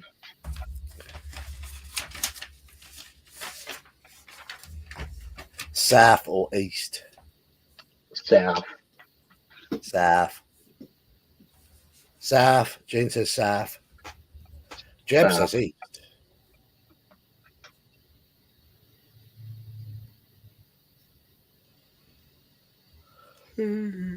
Jeb's filling in the missing Mercurius role here by going against the grain.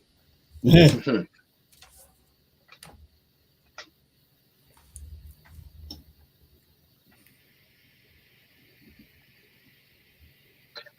was watching GM Cody play Fable Plans or read through Fable Plans because he's just started it. And I saw Mercurius there and I was like, Mercurius?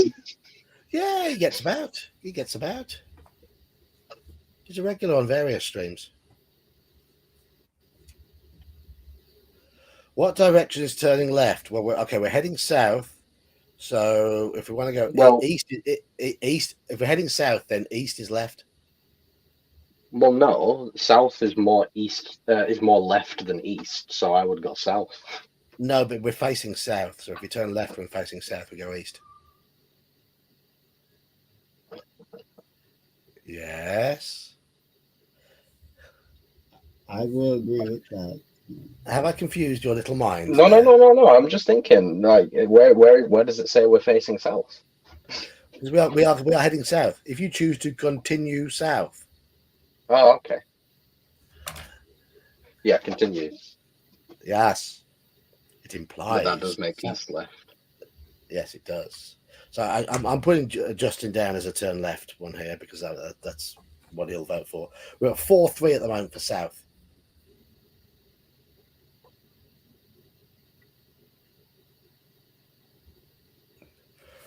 I'm just going to lie back and relax.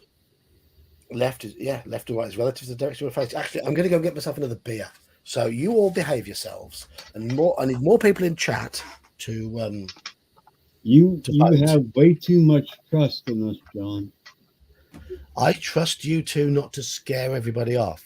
So you two behave yourselves. Play nicely and entertain chat while I'm gone. Thank you. I'll try my best. I'll be gone a minute. Well, sorry you're stuck with us, guys. Yeah. You're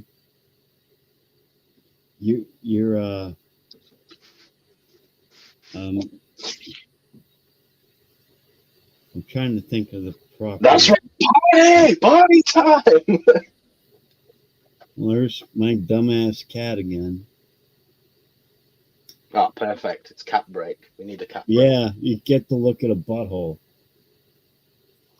Not at the moment. Yeah.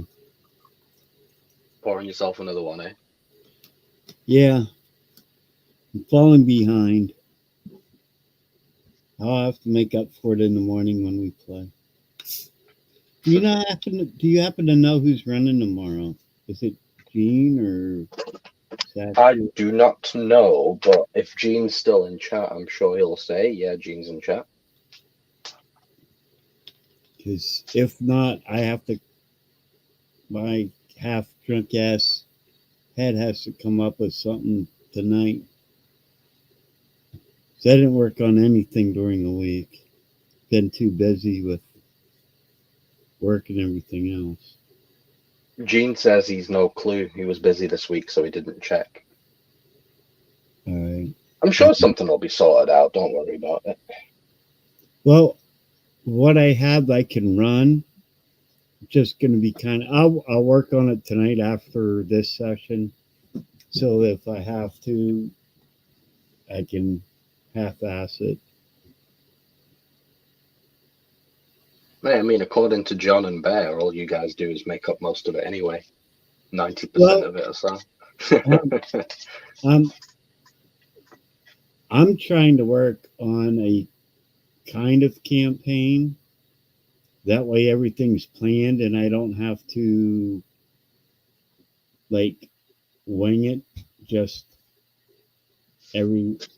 whenever something comes up, I don't have to wing it. I can have everything planned, and it's okay if somebody says they can't run. Okay, I can step in and it's ready, rather than, because those guys are better at winging it than I am. Oh, yes. I Later, Alaka, we'll take the initials because we don't have time for full names. what? That's Halakar's comment. Well, Dan, I mean, the thing is, you've just got to build up your confidence, because, as you say, you've only run one session for us before. That was the first session you'd ever run online. You just got to settle into it. And Yeah, well, my thing is, me being into management for so many years, I like to have my ducks in a row. Like I had one employee would always say, "Don't sweat the small stuff," and my response was, "Do I have any big stuff?" And she would say no, and I was like, "That's because I sweat the small stuff. That way, I don't get big stuff." here you go. This is what. So Just follow genes. Generally, make a location with occupants. Then you wing it once the players do things you don't expect. I pretty much That's it. I pretty much have everything set. Like I said, after this session, I'll go through. I'll go out to the kitchen, to the island, make a drink, and listen to some music and double check everything. Mm-hmm. Gene, last Saturday afternoon we didn't run anything. Yeah, we only had 2 or 3 people.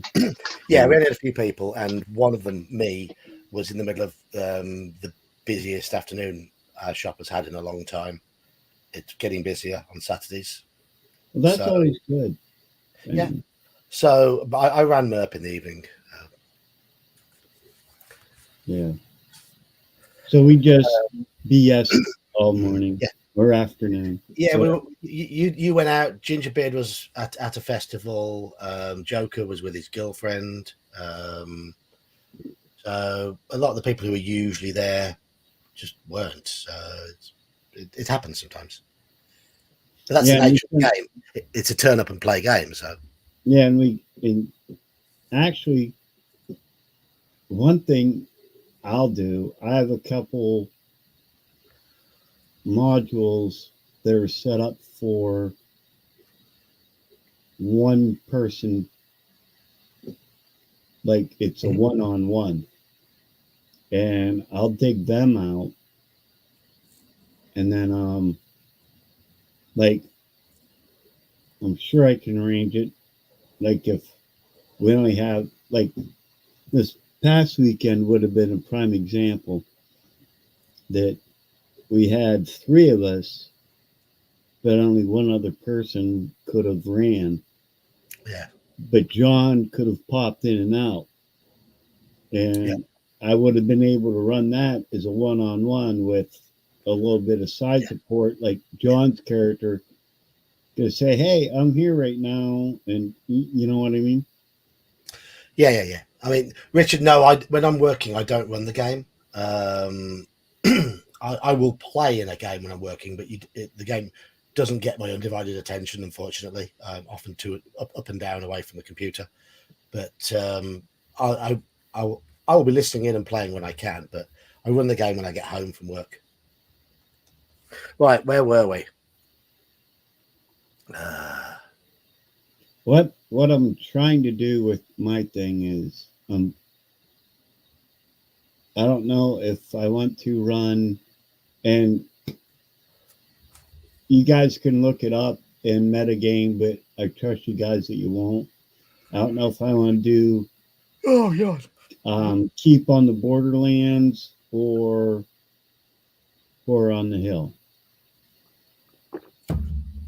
I have. I've read most of Horror on the Hill and played through half of it. I know Keep on the Borderlands pretty well. Oh, everybody knows that by heart. Yeah. You know, it's actually I was gonna, if I would have ended up running Saturday, I was just gonna pull out one of the caves and say, okay, this is what we're doing. Why not? Why not? You know. Anyway, let's cheers, Justin. See you, fella.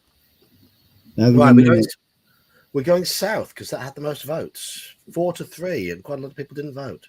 So we'll continue south. If you wanted to go east and you didn't speak up, tough titty poos.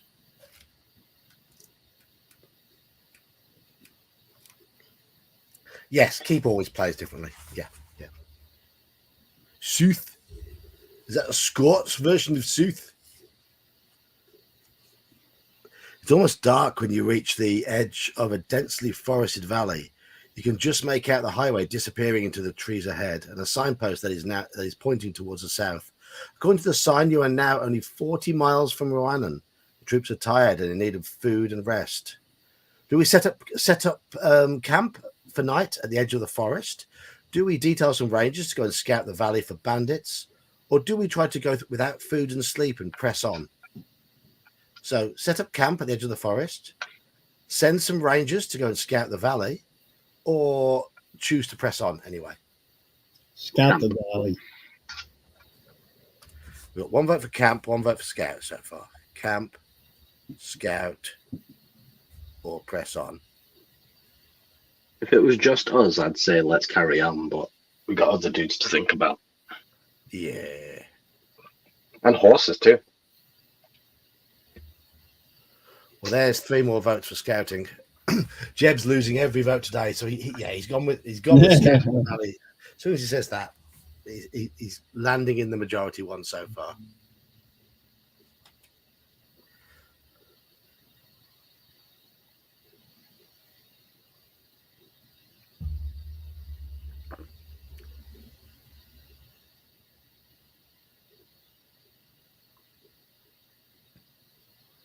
Right. It's nice to know that there's someone in chat who appreciates my taste in music tonight in the form of Mac.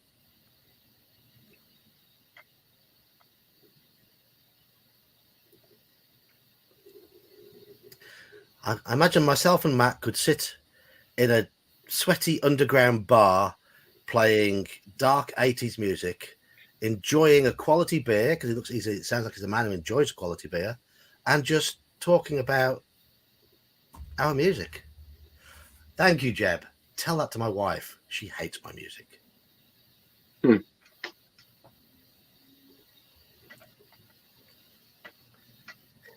Go off.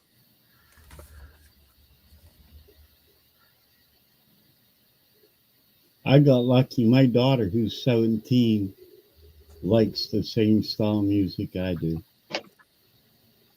My daughter's got a wide range of music, but when she goes to the gym a lot, and her gym playlist has got quite a lot of sort of pop punk sort of stuff.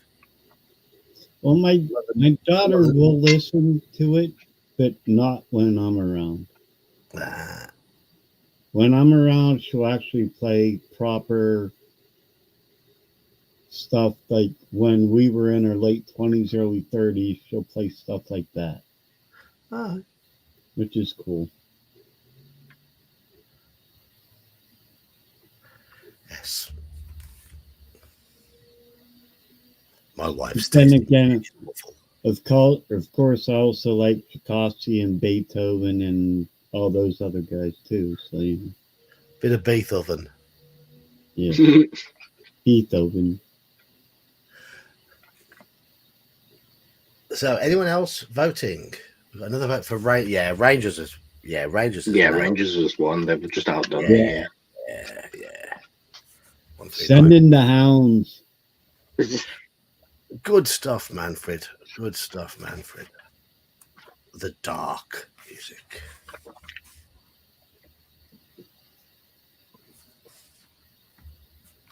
You send 3 of your rangers into the valley with orders to scout the highway and its forested borders for bandits. Before the scouts leave, you remind them to report back within 2 hours. You are hungry and must eat a meal now. Haha, no, we don't. We have hunting. We can now use it again. Yeah.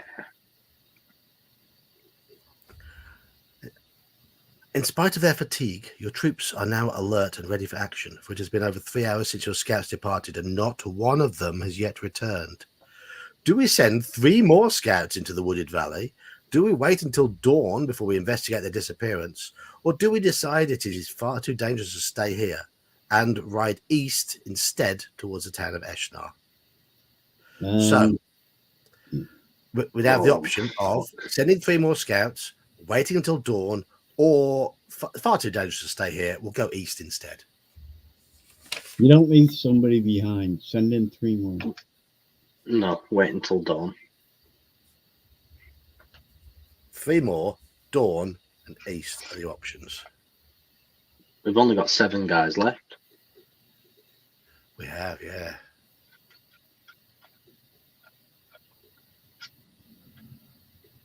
Jeb says go east. Right, we have a split of opinion at the moment.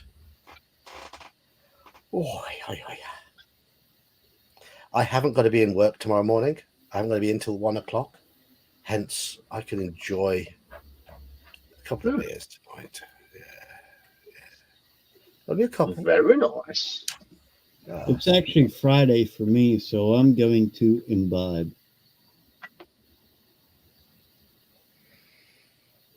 Obvious. Of course, we'll be playing games tomorrow. Mm-hmm. Tomorrow afternoon will be either Gene or Gingerbeard running. That was cool. And in the evening, it's myself and Iman playing.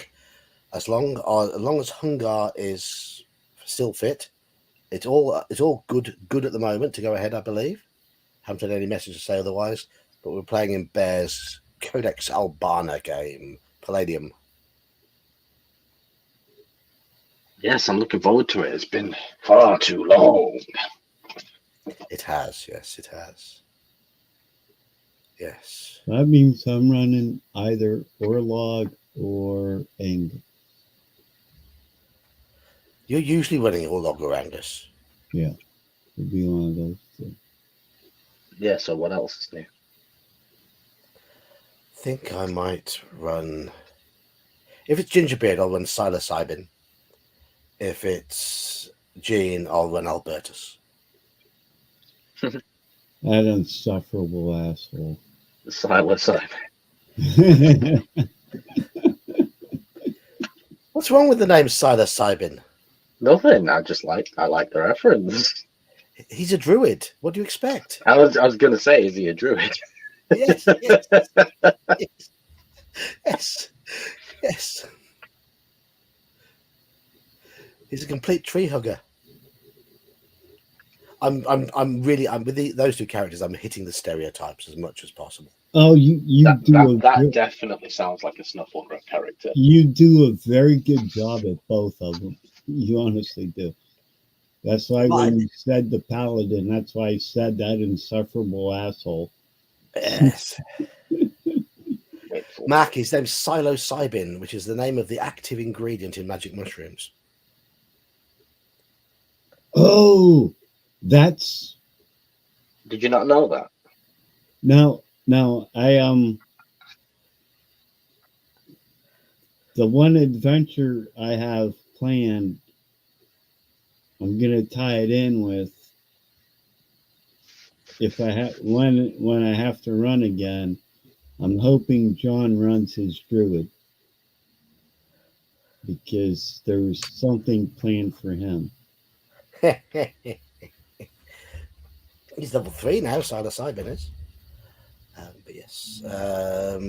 So we've got 3 votes for wait till dawn, 2 votes for heading east, 1 vote for sending in 3 more. Yeah, Liberty Cap is the name of the species of mushroom. Psilocybin is the active ingredient in them that makes you go. Psilocybe semilanciata, aka Liberty Caps. Yes. A girl I dated, she Sweet. wasn't into drinking. She didn't smoke anything. And the one night we were out, and she just starts giggling. I'm like, "Did you take mushrooms tonight?" She's like, "Yeah, I did." Like, okay. Yeah. But no, I think these stereotypes have been done a dirty for the last 20 years. So when I play a character in OSE, I'm going to play into the stereotypes. I'm sorry, but I am. Because they need maintaining those classic fantasy tropes. Yeah, well, I agree with that because I haven't even read anything on 5th edition, but it seems like everybody can get spells. Everybody can Or do everything. spell-like powers. I mean, not Yeah, strictly spells, but spell-like powers. Yeah. I like you said. I like going back to you're a thief. This is what you do. You're a cleric. This is what you do. You're a druid. This is what you do. Yeah. You're a ranger. Not okay, you're a ranger, but you can do 50 different things, or you're a thief and you can cast healing. You're a fighter that can turn undead, crap like that. Mm-hmm. I like the Right. So rules. we're still on 3 votes for Dawn, 2 votes for East, and 1 vote for 3 more. So we are waiting till Dawn because nobody else has voted. 3:30.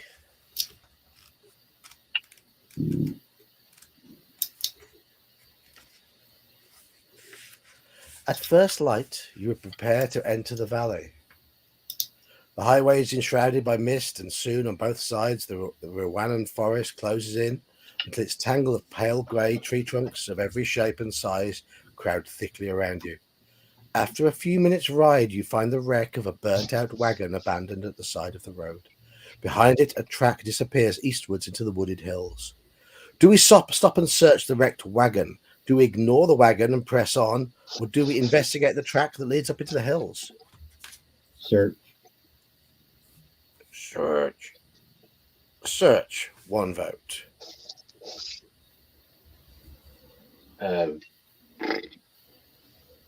No, ignore it. Ignore it and press on. Okay. So we've got search the wrecked wagon, ignore the wagon and press on, or investigate the track that leads up into the hills.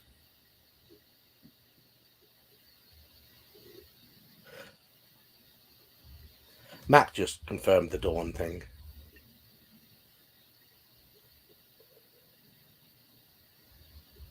Everyone hates your suggestion there, Iman. Really? Yeah, it's searching.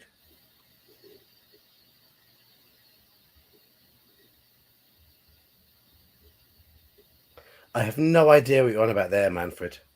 No idea.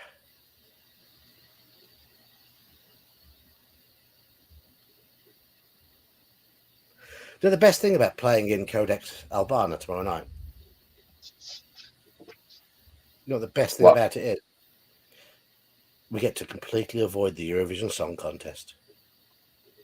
Oh, that was happening. I didn't even know. Yeah, it's been all over the news last few weeks. It's happening tomorrow. That's how much I live under a rock. Yes.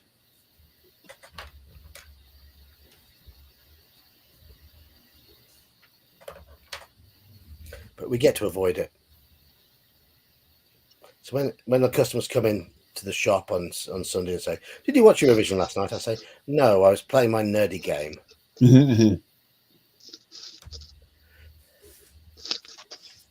Is it the World Cup Yes. this year? There's a Euros, I think. Is it a Euro? I think so. European Championship. There's an Olympics this year. That's right. Derby. Yeah. Yeah, I'll the be Olympics and the Euros are on the same years, aren't they? Yeah, I watch all the Olympics. I watch all of it, everything, all of it. Now I've got multiple monitors. I can sit on my computer and watch one sport on one monitor, another sport on another monitor. And yes, I watch the sports I wouldn't be remotely interested in for the other 4 years, the other 3 years. But I'll suddenly become an expert on all of these sports. So you're going to be a biathlon expert.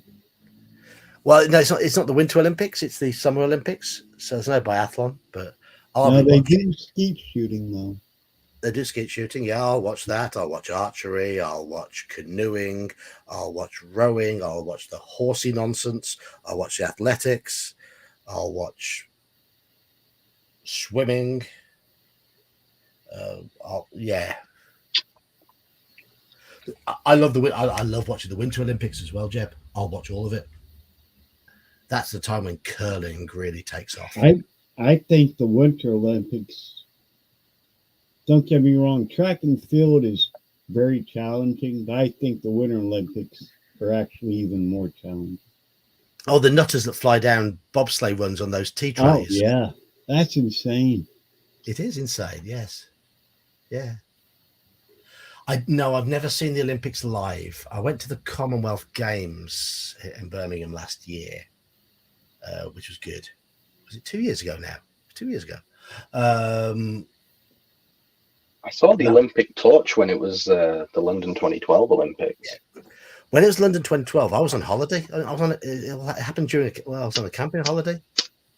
So we just had it on the telly in the tent. Okay. I will watch all the judo as well. See if I recognize some of the names. Because I wasn't actually in London, by the way. You know, they parade it through the whole country, don't they? I mean, there've been women fighting in recent Olympics or Commonwealth Games or whatever. The names that I recognize as people who have fought in the same tournaments that Holly did when she was competing a few years back. Not fought directly against her, but she's trained with her. She's trained with some of them as well. Yeah, so if anyone can tell you how good they are, it's her. Yeah.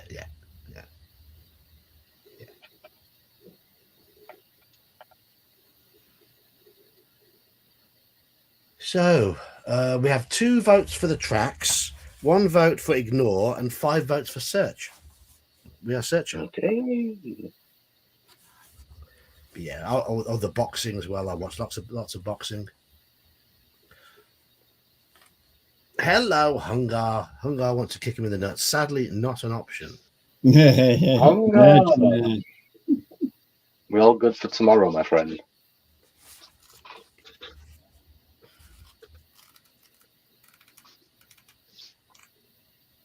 Yeah, with the horsey stuff, yeah, I will also skip the dressage, but I'll watch the eventing.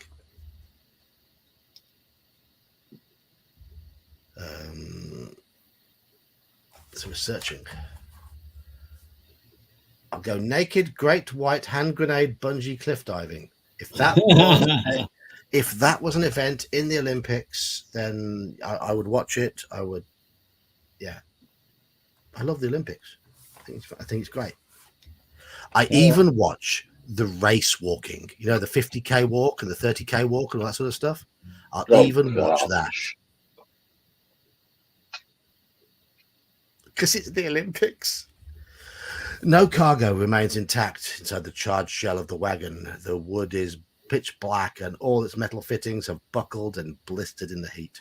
However, in spite of the damage, you find enough proof among the ashes to confirm your suspicions.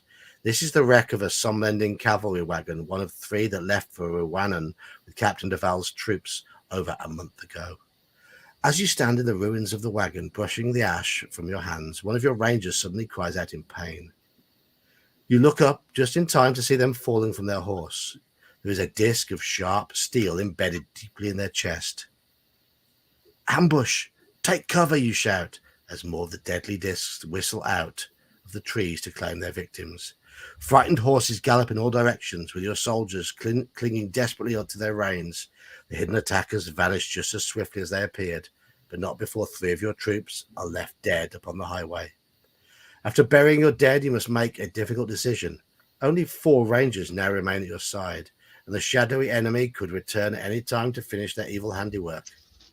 Do we continue along the highway riding full speed for Rwannan, or do we avoid the main highway and head east? Full speed for Rwannan or head east?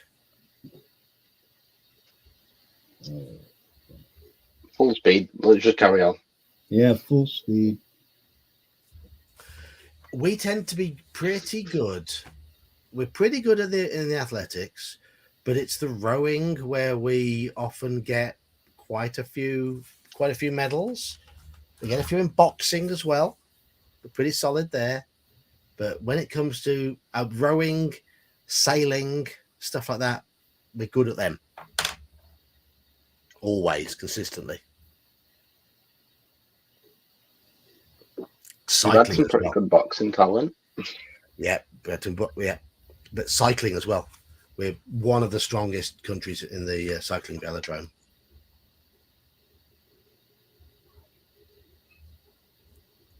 They ought to do a category of drunken bar fight. Because Well, I don't know who would do better between the UK and the US. I think it'd be pretty even because we've got some absolute knobheads who regularly go to Spain and get drunk and have fights. Exactly. Yeah. That's what I'm thinking. It'd be really cool.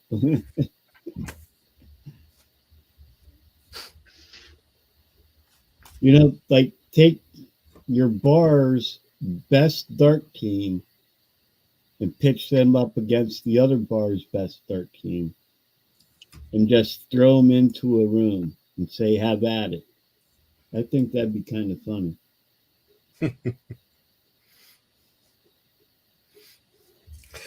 Yeah, it would. Yeah.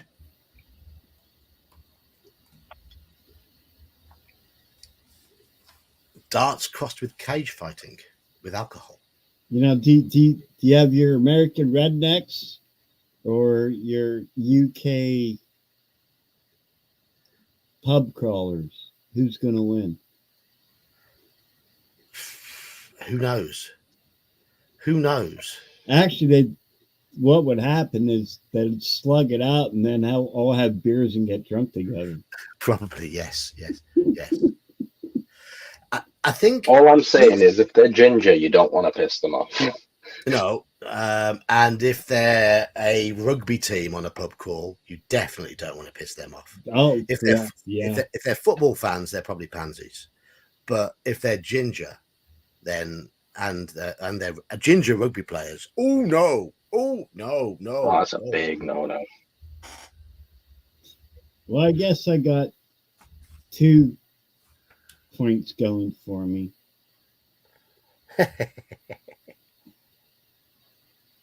Oh, Irish people can give it some too, definitely. Mm-hmm. Well, I'm not and a rugby player. Scots. Yeah, the Scots. I'm not a rugby player, but just anywhere in the UK, basically. Yeah. Yeah, the Scots. But I think we got to figure out a way to make that a reality show. Have we met JT? Who's JT? I don't know. Who is JT? Justin Timberlake. That's funny. Is JT your cousin who lives in London? That's what Americans say. Hey, you're from America. You're from Britain. How cool! I've got a cousin who lives in London. Her name is Samantha. Do you know her? Yeah, because there's like only 20 people that live on the entire island. We all know each other. Yeah.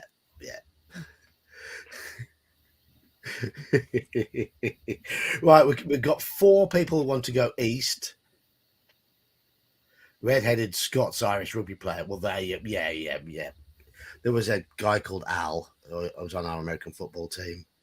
He was from the northeast of England, Newcastle area.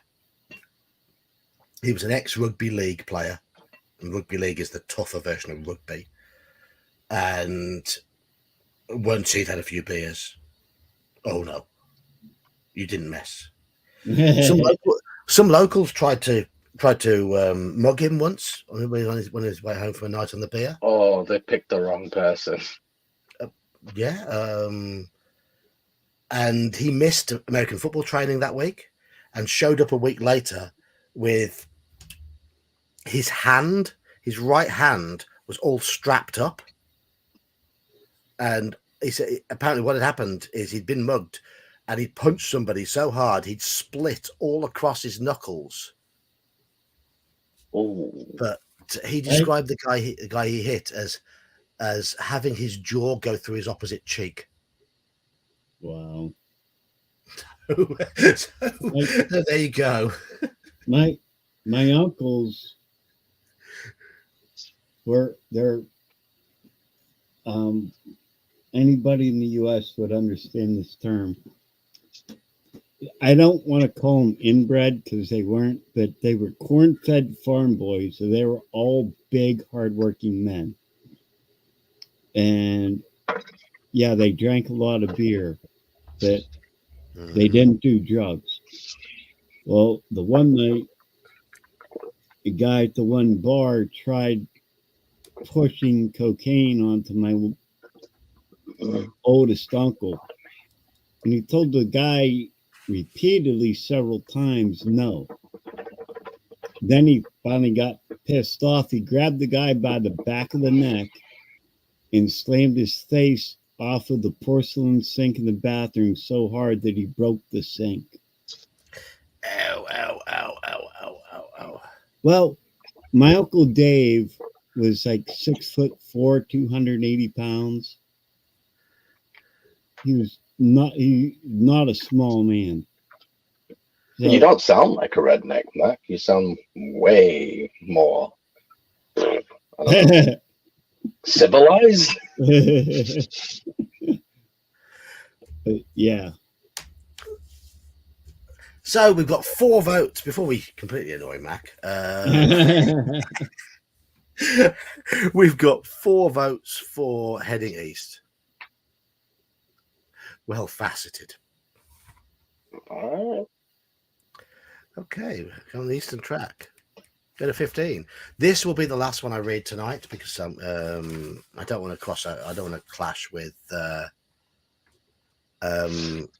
Legion of Myths stream. So Gene says go east as well. You have not ridden very far before you notice fresh hoof prints in the dust of the winding track. Okay, it says here, if you have the Kai discipline of tracking, turn to 264. Right, so I'm going to, that was very quick. That's all it is, one line there. So I'm going to write 264 in the current section chart. Right. His entire family's from the deep South Texas. If you're in the, well, yeah, there you go. There you go. All right, hang on. Texas. How was that? Well, hello there. I'm from Texas. I can't do. My American accent's appalling. Yeehaw! Yeehaw! And before we offend absolutely all of our American friends, it's time to finish, isn't it? So. You can't offend me. Don't worry about it. I've learned that. I think of all the Americans who come into our stream, you and Halakar are the two who are most British in certain ways. You in the fact that you are self-effacing and no one can offend you. And Halakar in his sort of his piss taking. Yeah. Yes. In those two ways, yes. I would agree. Yep. But Mac does have a very British kind of wit. He does, yes, he does. Mac does have a British taste in music, though, which is good. So, thank you all for joining. Thank you all for joining me tonight. Thank you, Daniel. Pleasure as always. You're always welcome. Thank you for the evening. And I'll speak to you tomorrow, Daniel. We'll play some games. And of course, Iman, who doesn't normally turn up on Saturdays other than to harass us from time to time. But I will see him tomorrow because we'll be playing a Bears game. Thank you, Iman. Indeed. Yes, I'm looking forward to it. Yes, it's been far too long, brother. And are you still playing Bloodborne on a Sunday? Oh yeah, I'm hoping to get some revenge after last Sunday. If you didn't check it out already, I raged hard. Rage Hard is the title of a hit for Frankie Goes to Hollywood. I'm thinking it's gotten to the point where I'm thinking I might make like a quick like all deaths compilation. You could just like casually, just slowly see me just descend into madness when I die over and over again to the same thing. And yes, those voices in your head. The cool thing is, next Wednesday, real. They're not there. You're a failure. You're a disappointment. You're an Go on, embarrassment. Stop playing. If I can make next Wednesday, you guys are going to see what I would look like if I sparred with John for about 5 rounds in the judo ring. All right. You're going to be last 5 seconds. That's the problem. That's what I'm going to look like. So I mean, I train and stuff, and I'd last 5 seconds. John just knows too much. The problem is, if we did boxing, you'd batter me. That's the thing. That's not true. It is because my martial art is entirely grappling. There's no hitting, no striking at all. Correct. That there is. But if we were in a quote unquote real fight, I'd probably get 1 or 2 punches off before you grabbed me, and then I'm done. That's exactly it. But if those were good punches, then you never know. The whole left side of my face is going to be black and blue and yellow and green and purple and whatever other colors you can imagine. Yeah, I appreciate that, Keith. I mean, Keith knows the pain that I went through because he's done it too. Is it teeth time, Daniel? Nah, surgery on my sinuses. Oh, okay. Yeah. That's okay, because then alcohol tastes better. I don't know. There were guys at work that had it done, and they were out for 3 weeks. Would you call yourself a judo master, John? No, I'm not a judo master at all. I did it for 8 years. I got my black belt, and then along came the pandemic and closed down my judo club. Okay.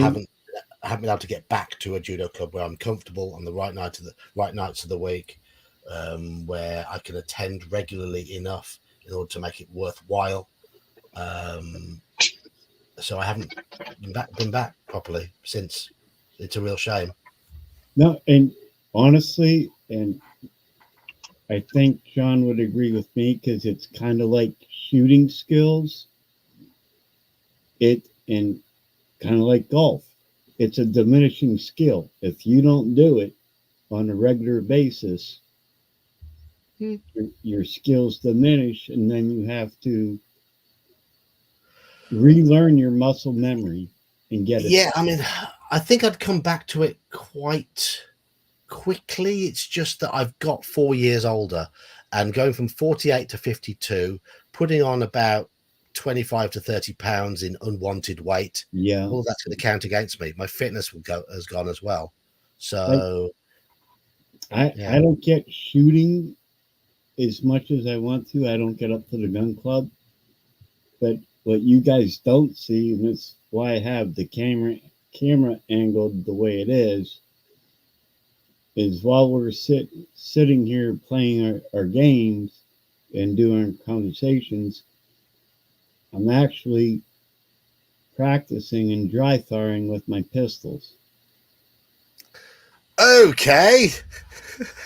So when you see me going like this, I'm holding a pistol. I'm practicing my stroke draw, reloads, stuff like that. All right. Okay. I can't get up to the gun club as much as I want to, but I'm still going through my muscle memory. Yep. I don't know what Juk Ryu is. I'm getting a Mac. I'll have to look that up. Is that South American? No idea. Yeah, I don't know. Thing is, Mac, I'm only little. So with I've got no reach, no range. Short arms, short legs. Yeah, but you got the mass. Yeah, I'm powerfully built. I'm not calling you fat. It's you got a low center of gravity. Yeah. So you have the leverage. But the gut doesn't help. I've got very strong legs, good shoulders, strong core, but I've got a gut now which surrounds the middle, which is a pain. I've got a duff back, so I don't bend as well as I used to. And my arms have never been particularly strong. It's my shoulders and my legs where the strength comes from. You got core strength. Yeah.